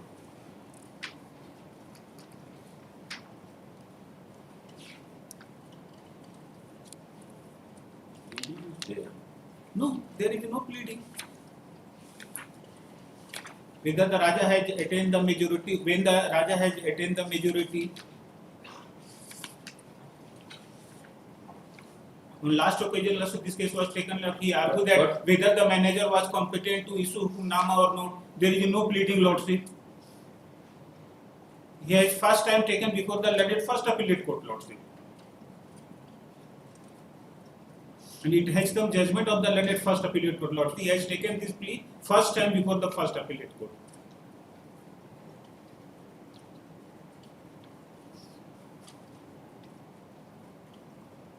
In para 9 of the written statement, admitting the case of the plaintiff, Lordship.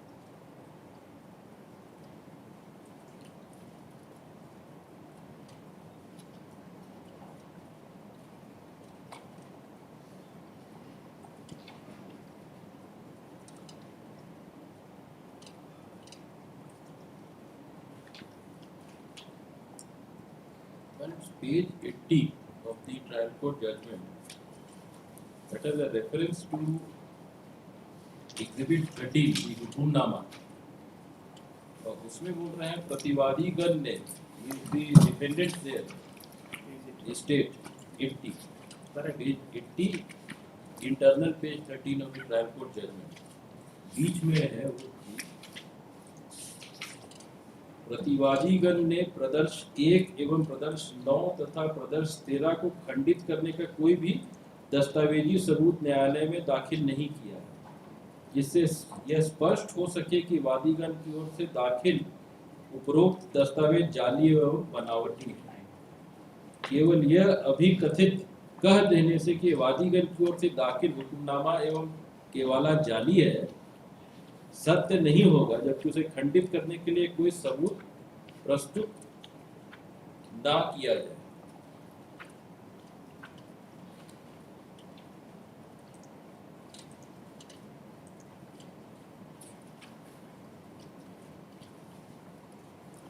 All all the residencies were also issued in their favor. The state also recognized them. State also issued state rent rent receipts. receipts. Right, state State rent, even zamindari rent receipts. Zamindari rent Yes, receipts. yes, Yes, yes. yes, yes. Zamindari rent receipts were also issued in their favor.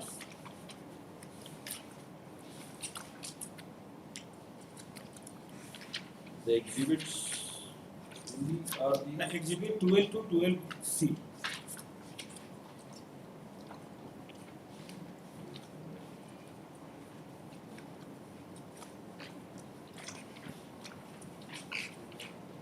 Foundational pleading नहीं होने से आपका कैसे ही हम कोई issue frame कर रहे हैं. There has to be foundation. And there is a direct judgment related to this matter. 2008-17 SSC, page 491 lots. I have annexed my written argument lots. written statement में कुछ नहीं है आपका रिटन स्टेटमेंट. जितना casual आप लोग हैं उतना तो दूर नहीं पड़ेगा ना करने से.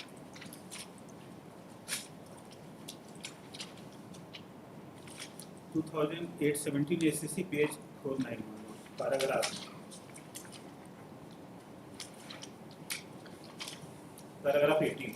paragraph 10 of the written statement में एक तो लिखा ही हुआ है कि it is further submitted that manager wards and encumbered estate have not settled any portion of that. Had not settled. But you do not say he did not have the jurisdiction to settle. Competence के बारे में competence के बारे में कोई आपका plea ही नहीं है. किसका कब डेथ हुआ इसका कोई प्ली ही नहीं है. कहाँ से लेके आइएगा? When the Raja has attained the majority, also there is no pleading. There is no pleading. No pleading. There is no pleading that under what circumstances he was appointed. Was it on account of lunacy or it was on account of minority? fraud if proved vitiates everything. Any decree Fraud, order. fraud तो बोलना पड़ेगा ना fraud. कहाँ है fraud? There is no pleading also relating to fraud. Forged and fabricated क्या होता है? क्या forged and fabricated? उन्होंने हुक्मनामा प्रोड्यूस किया है that executed by ward is not in dispute. Now you raised a plea before the appellate court that he was not competent because the ward has already the tenure of the ward had already expired. वो जो ward जिस document से मतलब appoint हुए थे वो भी आपने कभी एडिशनल एविडेंस में कहीं कुछ नहीं है. कहीं आपने रिटन स्टेटमेंट तो आप सुप्रीम कोर्ट तक अमेंड कर सकते हैं. कोई अमेंडमेंट नहीं है, कोई एडिशनल एविडेंस नहीं है. किस बेसिस पे हम आपका सेकेंड अपील डिसाइड करते हैं बताइए? Because you are state. क्या ही होगा आपकी उनके पास ऑलरेडी पोजीशन में है, रहेगा उनके पोजीशन में. मेरा कहना है कि फर्स्ट अपीलेट कोर्ट को करना चाहिए था. कुछ नहीं करना चाहिए था. 41, सब उन्हीं लोग को करना चाहिए. आप लोग क्या करिएगा? कुछ नहीं आप लोग देखिए सेकंड हाफ में आज कोई केस हम नहीं रखे हैं और उसको डिसाइड करेंगे, लिखाएंगे सेकंड में आपके सामने. जी. ठीक है. और आपका ये है आपका रिटर्न नोट. जी जी. आपका भी जो रिटर्न नोट्स आप आर्ग्यू कर चुके हैं. हम वही इसके अलावा कुछ बोलना है आपको? नहीं उसके अलावा उसमें सब नहीं, हमको कुछ बोलना है इसमें. para 9 of the written statement, they are admitting the claim of the plaintiff lawsuit. May kindly see para 9 of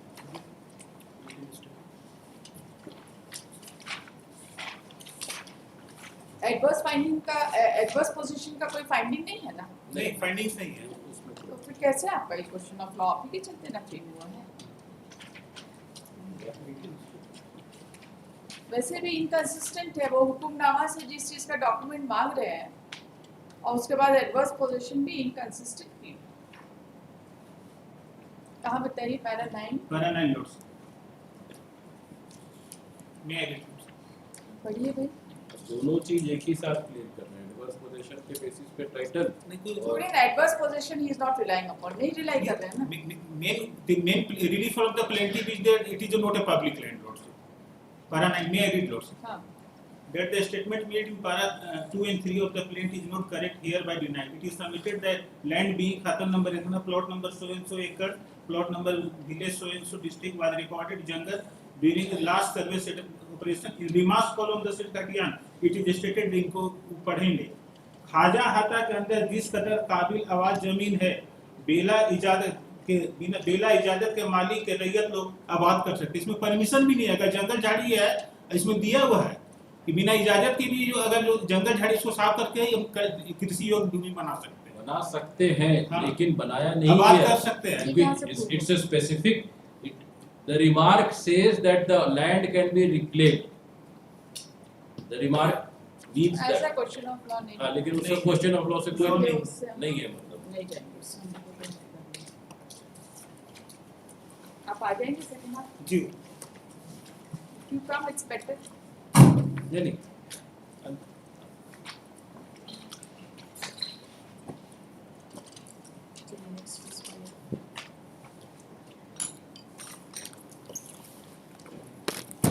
वो जो हिंदी में लिखा हुआ है ना वो पढ़ा नहीं जा रहा है, हैंड रिटन है, हाँ, थोड़ा एक टाइप करा देंगे हिंदी हिंदी वाला जो खतियान वाला यहाँ जो खतियान वाला है। और नहीं तो इनका ही जो चीज लिखा हुआ है अरे ना वो पढ़ा नहीं जा रहा हमसे, हमको तो जजमेंट में लिखना पड़ेगा ना, हमारी एडमिट कर रहे हैं जो चीज वहाँ लिखा हुआ सेम चीज इसी में लिखा हुआ पारा 9 तो वो ऑफ नहीं पढ़ा रहा हमसे। अच्छा देखते हैं टाइप करवा देते हैं हुजूर ट्रायल कोर्ट का जजमेंट में भी कोटेड है. Quoted। दिखा हाँ, दे. सेम चीज लिखा हुआ जो आप लिखे हैं रिटन स्टेटमेंट तो हुजूर बोलेंगे तो हम टाइप भी करवा देते हैं। हाथ से बढ़िया से लिख दीजिए ना, टाइप क्या कराना, ठीक है कागज में बढ़िया से जी, साफ जी। साफ लिख जी दीजिए।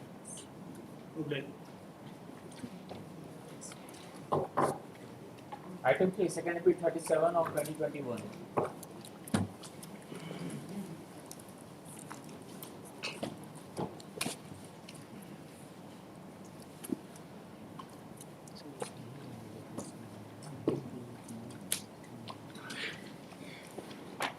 Dear ladies, in this case, yesterday we have received the wakalatnama on behalf of the respondent.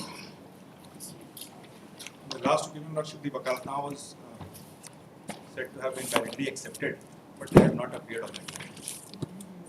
Therefore, it was posted for today lordship. आपका तो वही कि आप कौन सा वकालतनामा के साथ कर रहे हैं? Yesterday the And they had Will not file appeared it. lordship, it was only said to be validly served. Yes, अभी उनका वकालतनामा आ गया। अभी तो substantial question of law framing है। Then you hope, yeah. कौन सा है क्वेश्चन ऑफ लॉ बताइए। By order dated the 16th 11/23.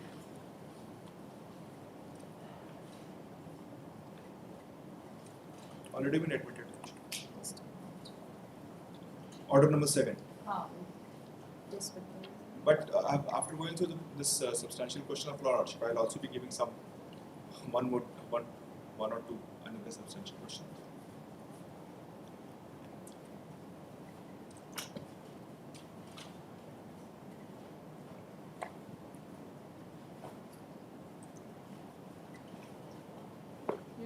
First substantial question of law क्या है?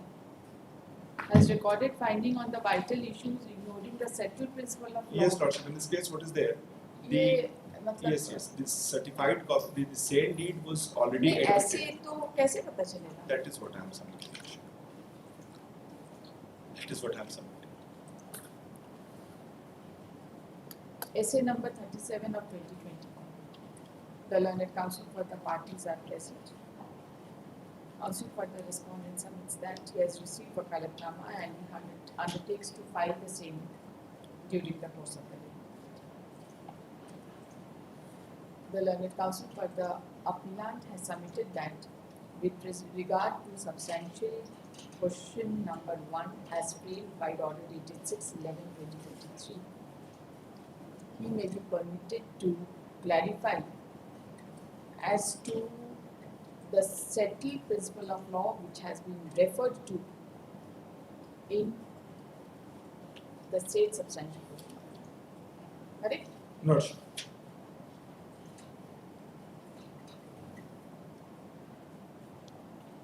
The council submits that.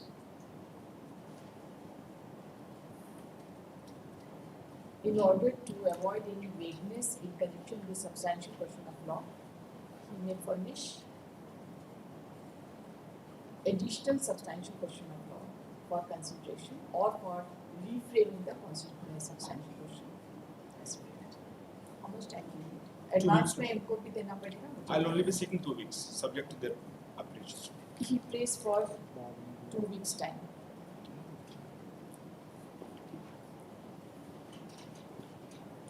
Post on 19th.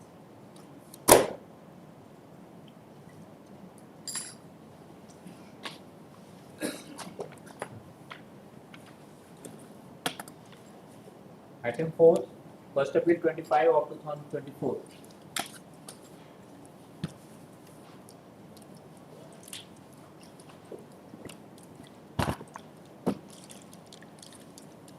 In this case, IA IA in substantial question of law has to be taken up along with नहीं the substantial question नहीं है, नहीं। Intervener के लिए है। intervener कौन है? यस इंटरवेनर है, ये प्रॉपर्टी जो है मेरा है, belongs to this intervener, and दो पर्सन लड़ रहे हैं स्पेसिफिक परफॉर्मेंस ऑफ कॉन्ट्रैक्ट के खिलाफ। अपीयर भी नहीं किए ट्रायल कोर्ट में भी, और यहाँ भी नहीं अपीयर किए, वैलिड सर्विस कोड रिफ्यूज कर दिया जो एग्रीमेंट एग्जीक्यूट करती है। तो इसमें ये हजारीबाग आपका का प्रॉपर्टी है, आप अपना जाके सुन हजारीबाग का प्रॉपर्टी है हमारा। मुगल सराय का दो आदमी, मुगल सराय के दोनों लोग रहने वाले हैं, वो लोग एग्रीमेंट किया हजारीबाग आके और ये प्रॉपर्टी को। तो भाई आप क्लेम कर रहे हैं प्रॉपर्टी, जी हम right, you are claiming the property, तो इसके लिए तो आपको एविडेंस देना पड़ेगा, खाली इंटरवीनर से क्या? नहीं अनेक्सर ए में सब खतियान का कॉपी ये लगाए सब हैं, खतियान रसीद तो यहाँ लगाए पर हैं, कैसे चलेगा? खतियान रसीद एवरीथिंग लगाए हैं। नहीं, ऐसे नहीं। At the time of after hearing उनको कंसीडर किया जाए, हम अभी नहीं बोल रहे हैं कि इनको सुनने के बाद ही कंसीडर किया जाए। ऐसा नहीं। इनका तो ऐसे भी कुछ चीट ऑफ पेपर नहीं लाए हैं, डॉक्यूमेंट कुछ भी नहीं लाए हैं। कहाँ है अपीलांट? डिसमिस कर देते हैं केस, सुबह एडजर्नमेंट के लिए जी। मांगे थे तो हम मना कर दिए। दैट डे आल्सो आज सुबह वो लोग एडजर्नमेंट के लिए प्रेयर कर रहे थे, हम मना कर दिए थे कि एडजर्नमेंट नहीं देंगे, केस कॉल आउट हुआ है, एब्सेंट है, सप्लीमेंट्री में अटेंटिव तो मैंने कहीं भी है। कोई बात नहीं, डिसमिस कर देते हैं। बढ़िया।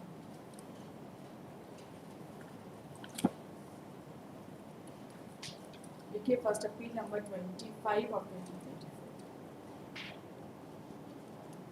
Nobody appears on behalf of the parties. This matter was mentioned in the first half for seeking adjournment. However, this court had refused to grant adjournment. From the perusal of order dated 21st of January 2025,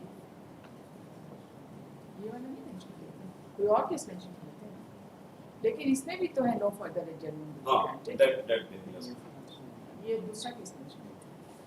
फिर take it again. कहाँ है ये लोग दोनों? Vibhash Kumar, Vibhash Sinha and Manish Kumar. First appeal, फिर से take it again, first appeal number 25 of 2024. Nobody is appearing on behalf of the parties. On 21st of January 2025, the counsel for the appellant was present and he sought adjournment.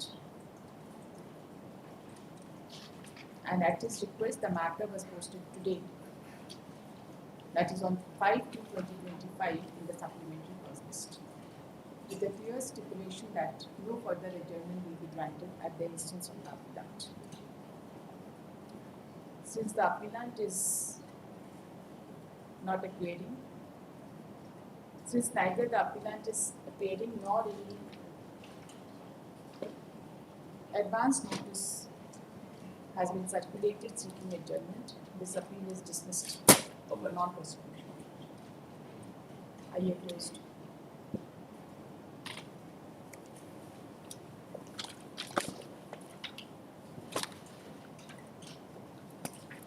For admission, item 5, First Appeal 156 of 2024.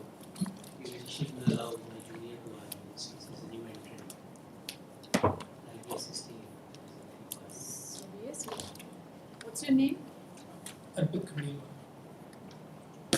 Now you tell us that is it maintainable? Yes, ma'am. This IA is filed for return of the memorandum of appeal with the full court fees for filing before, for presenting before the learned court in which it should be filed. It should be filed. From the current judgment, the current appeal is against the judgment passed by the learned lower court of Ms. Lucky Tika, Senior Civil Division, against the judgment whereby the learned court dismissed the plaintiffs, dismissed the suit of the plaintiff. And this original and this appeal is one which Are you should be appealing for the respondent? My legal edition. There is also a provision that we can return the plaint Your legal edition. or what is the remedy then when this along with court fees were being presented before the proper court? Who would be the district judge Bokaro or the appellate commercial court? As per the notification, the district judge Bokaro is the commercial appellate. Commercial appellate. Since you have already appeared, we can ask you to appear before the appellate court also and fix a date accordingly. No objection to No that. objection.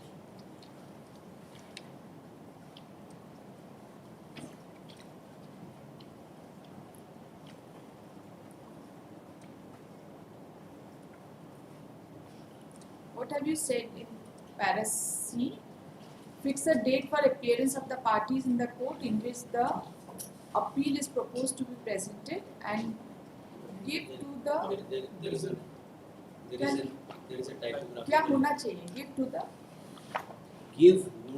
Give to the parties public respondent notice of such date for appeal. Those 4 words are already dictated. Give to the parties. That's the provision in 10A. to the parties. Notice of such date for appearance. So we can fix a date of appearance for both of you. You have received the memo of appeal. Here it should be having.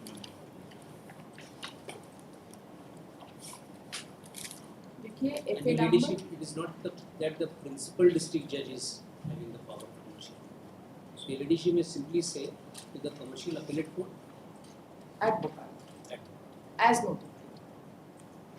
ठीक है?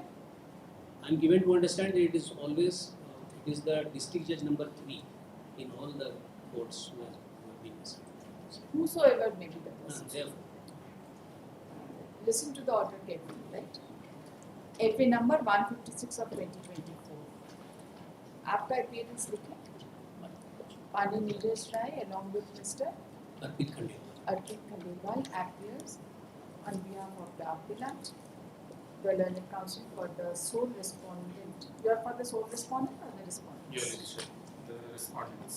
The learned counsel for the respondents is also present. Initially one IA number, दो IA है ना इसमें? One IA was from them. Yeah, one Raising IA objection. number 736 of 2025 was filed by raising a preliminary objection with regard to maintainability of the appeal by stating that the appeal would lie before the learned Commercial Court Bokaro in terms of the provisions of Commercial Courts Act 2015 read with the notifications issued therein.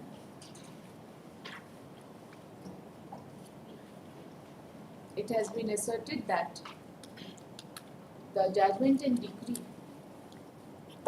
has been passed by the learned civil judge within bracket senior division, first come presiding officer, Commercial Court Bokaro in commercial suit number 1 of 2022, and the appellate court is the designated court of the district judge of the district of Bokaro, and therefore the first appeal filed directly before this court is completed. In response, an interlocutory application being ID number 1472 Yes, your leadership. 1472 has been filed under Order 7 Rule 10A dealt with Section 107 of CPC, wherein a prayer has been made to allow the memorandum of appeal to be returned to the appellant along with the court fees for being presented before proper court, namely District Judge Bokaro. However, the counsel for the appellant has submitted that instead of District Judge Bokaro, it may be mentioned that before the commercial appellate court in the district of Bokaro. He has submitted that commercial appellate court in the district of Bokaro has already been constituted. Here's a further prayer has been made to fix a date of presentation of the memo of appeal before the competent court, so that and also fix a date for appearance of the parties in the court, so that the appeal is ultimately disposed of without wasting any further time. He has submitted that the respondents have already appeared before this court, so there may not be any impediment for the respondents to appear before the appellate court in terms of the order passed by this court. The learned counsel for the respondents has no objection to the prayer made by the appellants through IA number 1472 of 2025. After hearing the learned counsel for the parties, it is not in dispute between the parties that the appeal is not maintainable before this court, and the appeal would lie before the commercial appellate court in the district of Bokaro. Given the reasons at paragraph 10, paragraph 2, that the value is 32 lakhs 5,500. The valuation of the suit is 32 lakhs 05035, and therefore the case was filed before the learned civil judge within bracket senior division, that it was 1 Bokaro, in commercial suit number 1 of 2022, whose appellate court is the commercial appellate court in the district itself. A reference has also been made to the notification number. Notification dated, is a number? Was a notification dated 8 to 2024.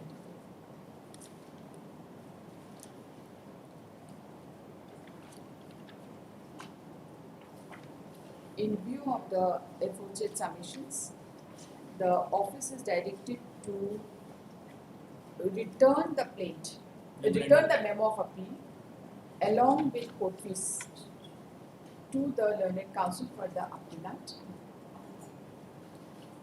And upon being replaced by a photocopy of the same, यहाँ पे तो replace करना ही पड़ेगा ना, क्या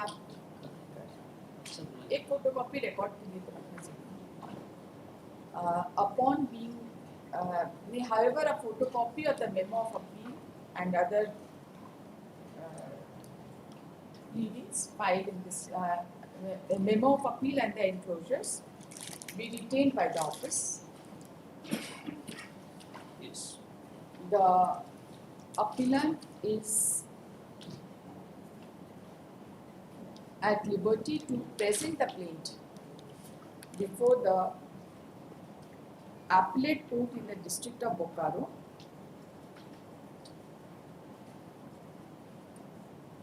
on or before on No, करके there has date to be a देना date पड़ेगा here. on on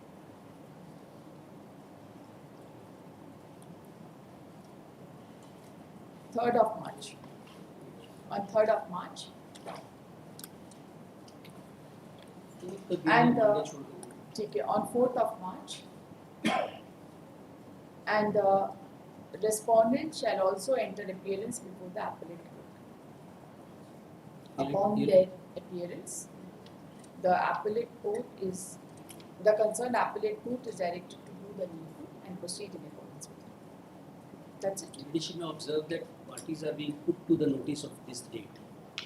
That's the requirement of During the court proceedings, both the parties are put to notice with respect to the date of appearance before the commercial appellate court Bokaro on 4th of March 2025. It is just to put on record that My The prayer, case was filed before this court on 1/7/2024. Filing का date है. no, my prayer clause B is actually because of the requirement of law. That's what your ladyship is observing. Yes, sure.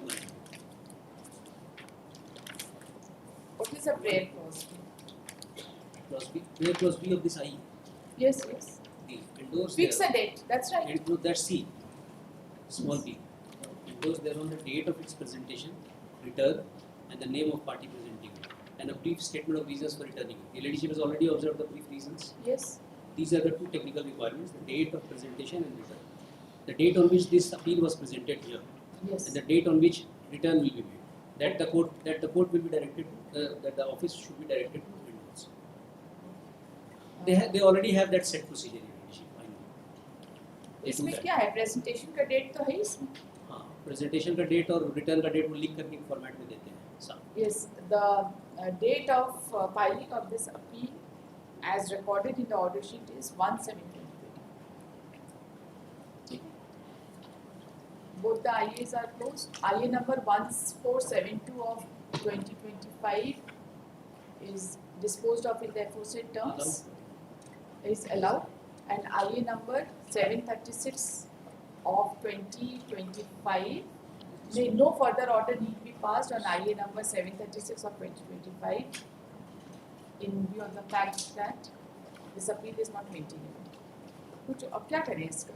It's not required in view of the Close fact कर that देते हैं in view of the fact that the return is being allowed. In view of the fact that return of the memo of appeal is being allowed, no further order need be passed on IA number 736 of 2025. Suffice is to observe that the present appeal is not maintainable.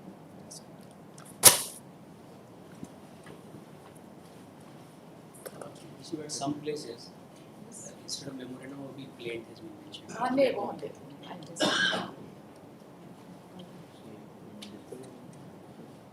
नहीं dispose of. Expressed by apology, I could not come in time. Serial 2. Because I already, when I came, serial 2 was doing.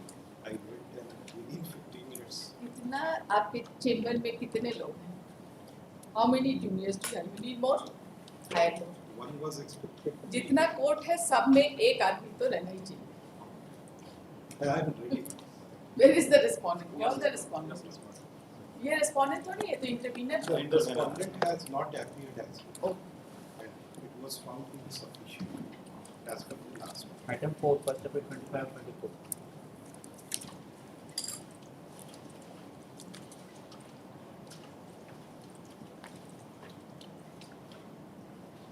The intervener claims to be the owner of the property.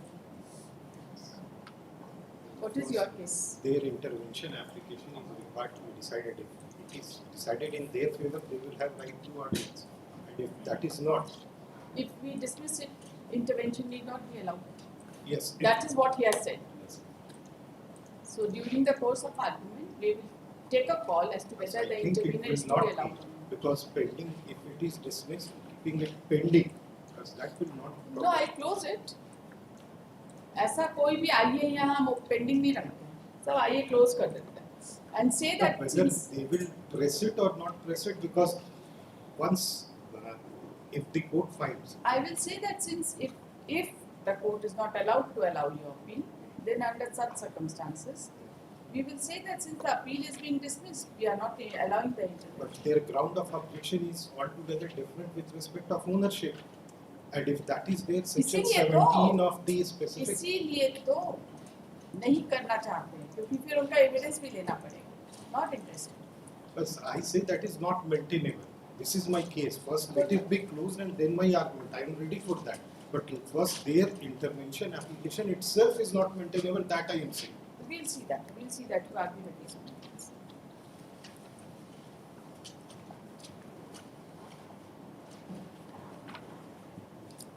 What was the suit for? That suit for specific performance of contract.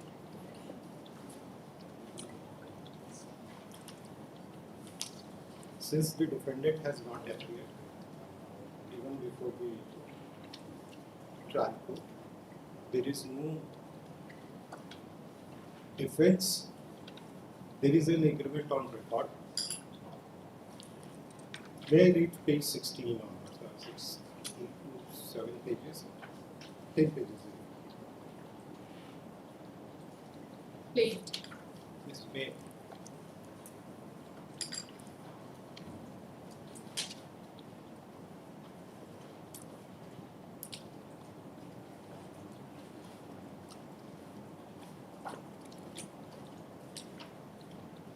The plaintiff and defendant from plaintiff. The plaintiff and defendant are well known to each other since long, as both resides in the same locality and are in friendly terms.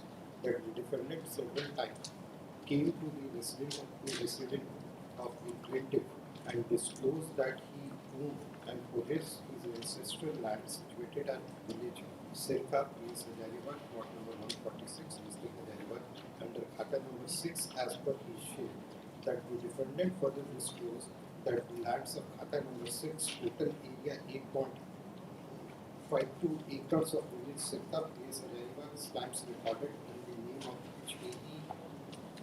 Saudagar, who was in possession over the lands of Khata number 6 aforesaid till his lifetime. Later died, leaving behind his only son Abdul Hafiz, who stepped into the shoes of his father and came and remained in possession over the lands of Khata number 6, village Sirka, place Hajariwat, district Hajariwat. That the defendant further disclosed that Abdul Hafiz later died, leaving behind his two sons, namely Subarna and Muhammad Hanif, and one daughter, Munu, mother of defendant, who stepped into the shoes of their father and came in possession over the lands of Khata number 6, and later amicably partitioned the lands and each got 1/3 share of the lands of Khata number 6 aforesaid without any let or hindrance from any quarter to the knowledge of the whole world. That the defendant further disclosed that after the death of his father and mother, he is coming in possession of 1/3 share of lands of Khata number 6, village Sirka, PS Hajariwat, left by her mother. That the defendant expressed his desire to sell his share 1/3 lands of Khata number 6, village Sirka, and he is in need of money for his treatment of illness and to make house. That the defendant repeatedly requested the plaintiff to purchase his 1/3 share of land and brought the plaintiff to Hajariwat and sold the land and given photocopy of Khatyan registered to an agency. That on repeated request of defendant, the plaintiff became ready to purchase the lands of the defendant. That after negotiation, the defendant became ready to sell his land on a fixed consideration of rupees 66,28,571 per kata, and the plaintiff also become ready to purchase the land on fixed consideration of such and such per kata, and for the defendant 1/3 share, that is of 2 crores 84 lakh decimals of fixed consideration of rupees 4 crores 46 lakh 28,541 went 8,541 only. That the defendant, after taking 9 lakhs from the plaintiff as an advance money towards fixed consideration money, executed an agreement in favor of the plaintiff and ensured that he will execute the same in favor of the plaintiff after obtaining required paper links, LPC and others in presence of the witnesses at Hajariwat on 12/9/2018. That the details of land is to be sold described in Schedule A of the plate is the suit land, and herein after called the suit land, which is within the jurisdiction of this landed court.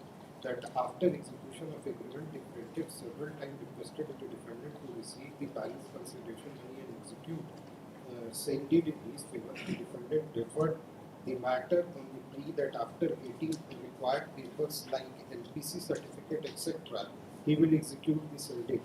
That the plaintiff What is the no. LPC certificate, etc.? Means what? Land possession certificate. ये वो तो हम समझ रहे हैं. Land possession certificate, etc. is what? etc. There may be some requirements of other documents. So far as the case of the plaintiff is concerned, I am not saying that his title was under cloud or the papers relating to titles could not be arranged. My case is that he is the title holder for the purpose of execution of sale deed. It might be required that a current rate receipt will not be, etc. means those documents. I am not saying that his title is not perfect and therefore some documents. That's That the plaintiff could not know that the defendant have obtained the required papers on 2018, asked the defendant to receive consideration money and execute the sale deed, but the defendant again deferred the matter on same plea and created doubt in the mind of the plaintiff that intention of the defendant is not fair and clear. That the plaintiff sent legal notice requesting the defendant to receive the balance consideration money and execute the sale deed by the defendant but the defendant refused to receive the same. The plaintiff on 1/2/2019 went to the house of the defendant and asked him to receive the balance consideration and execute the sale deed. But the defendant finally refused to execute the sale deed and proclaimed that he will sell the land to the other person. That the cause of action arose on 12/9/2018 when defendant executed an agreement, and on 1/2/2019 when the defendant finally refused to execute the sale deed and day to day within the jurisdiction of this level court, that the plaintiff is still ready and willing to perform his part of contract, that the value of the suit is such and such. This 1/3 share of Schedule A property, Yes. is it well defined? You must have said that 1/3 would constitute this portion, this area. Suit land, that is plain, the second last page. Yes. So 1/3 area will be earmarked from which side? East, west, north, south? 1/3. The partition is not required to be registered. The No, parties not in it's position. not a background party. In a suit for specific performance of contract, the specification of the property is also required. Yes. Now, And I am saying khata number this, plot number Khata this, number area plot this. number this, area this. Yes. Now this area will be carved out from which side? Eastern side, western side, northern side, southern side, which side? Yes. According to you, he came in possession of which portion of the property? 1.63 Northern, north, east, acres. west, south, which portion or center? This is not the ground on which trial court was. Maybe we are in the first appellate court. I will examine everything. I am That is- examining the that is- plaint. That is my subject. Yes, we will Yes. examine it. We will not The see the judgment and definite decide. area is given in plot number 20. There is nothing contrary on record to suggest that there is extra area or other area will remain. This may be. No, you are talking about 1/3 share of Schedule A. Yes. So I want to know 1/3 area of Schedule A. You are not claiming entire Schedule A. You are claiming 1/3 area of Schedule A. Yes. So I want to know from you which 1/3 portion are you claiming and what are the boundaries of that 1/3 portion that you are claiming.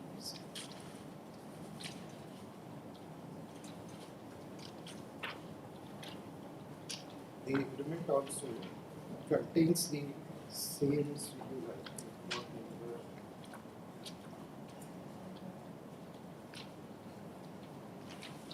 The same schedule is of the agreement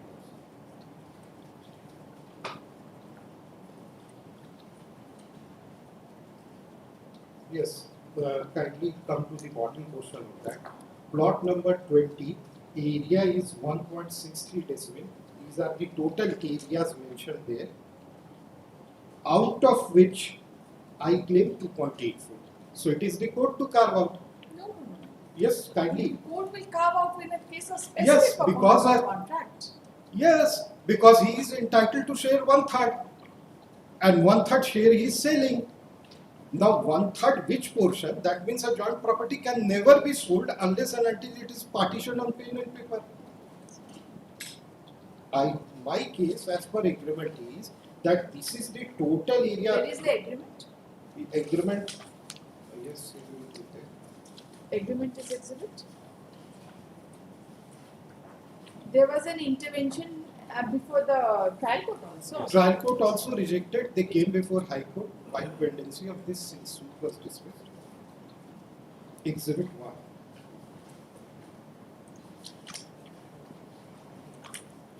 the second page of Exhibit 1, the bottom portion. Khata number 6, plot numbers are mentioned. In bottom, कुल 14 गट्टा रकबा इन एकड़ 52 decimal में से अपना 1/3 संपूर्ण हिस्सा 2 एकड़ 84 decimal. So suit for specific performance of contract, even if allowed, I cannot claim a specific share that I will take only this portion and I will not take this portion. You say that there was already a partition. They came As in per the plaint. As per the The- plaint, there was already a partition. the words used in the plaint is that after that they came into the step of the shoes of the owner and having and bidding. And yes, latter amicably partitioned the land and got 1/3. Yes, which one? If Because there was the a partition, respective if there is a partition, there is an earmarked share. Which portion? Whenever there is a partition means what? Amicable partition means what? In their There has to respective be a boundary with respect to each of the property and they have to separate themselves from each other. Yes, Where is that? that is not. Then that is your specific case that there was partition. The property was earmarked to each one of them. Partition means amicably partition. That doesn't mean that it has to Does be mean reduced in writing It itself. has to. You see, whenever there is a partition, Yes. it means what? If there is a partition There is between an oral A and partition. B, just a moment. If there is a partition between A and B, it means that Mr. A will have this portion and Mr. B will have this portion. Where is the Mr. A and B will have their respective share orally. orally मतलब क्या? Partition उसको orally मतलब क्या? Partition can be orally also. It can be orally, but it has to be accompanied with separation. Their respective So possession. therefore, Their respective possession. so how do you have to? That has to be specific.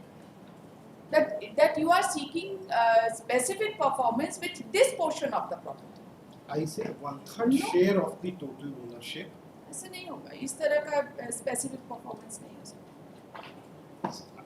So far as the co-sharers are concerned, We are not bothered about it. It's a specific performance. The contract. something which is not there, I cannot make a wrong submission that there is any evidence of partition. No, there is no evidence. There is no evidence of partition. Partition. Yes. There is no evidence of partition, and then your specific case was it has already been partitioned, and therefore 1/3 share. When you make a claim for specific performance, everything should be absolutely correct. You are claiming the share of the defendant, which has already been allocated to him by virtue of a partition. For the purpose of filing a suit for a specific performance of contract, there is no need to establish the title of the vendor. Need not. But when you talk about partition, that is your case. Yes. That the partition Even was if he done. is selling, नहीं होगा. entered into an agreement over to his competence, It's a vague and agreement. agreement might be vague, but the question ladies and gentlemen, that for the purpose of a suit for specific performance of You just tell contract, us, how will the court execute such a deal? 1/3 share will 1/3 be share means what? 1/3 share of the total No, asset. the court will not execute such a deal. Once you claim partition, you have to show that there was partition. You cannot say that I have not been able to show partition and therefore whatever be the 1/3, it should be undivided share, 1/3 should be given to you. That is not your case. You have not built your case in that manner. That undivided share should be given to you. That is not your case. That Your case is that there was a partition and Partition. whatever be the divided share should be given to you. 1/3 is the 1/3. definite is the difference. So that is and that is not the ground for the rejection of the We'll see that. We'll see the ground. because the court has went to the extent to show that you have not established your willingness. So when there is no contrary evidence of saying that I never said willingness, it cannot be presumed that I have no readiness and willingness. There cannot be. But on the face of it, if the agreement does not appear to be, see, we are not in second appeal, we are in first appeal. We'll see everything. If I can Being the final court of fact as well as the law. अब आप जो है ना इंटरवीनर है, आप बैठे रहिए. इसीलिए सबमिशन कर रहे हैं। This is the shortest, because so far as evidence there is no. आज सेकेंड हाफ में एक जजमेंट के लिए रखे हैं, आपका भी जजमेंट करेंगे, लेकिन ये जजमेंट है इसमें कि undivided share cannot be subject matter of specific. अभी जाते टाइटल तो माय लॉर्ड इनको देखना ही होगा स्पेसिफिक परफॉर्मेंस में, क्योंकि अब मान लीजिए हम मोराबादी को एग्रीमेंट करके मोराबादी आप कुछ ही मत बोलिए। Title is not required to be seen because once they will claim there is an adverse claim of title, this is the Honorable Supreme Court's judgment that so far as title is concerned in a suit for specific थोड़ा और सुनेंगे आपका second half, if you are available। एक दिखाएंगे उसके बाद।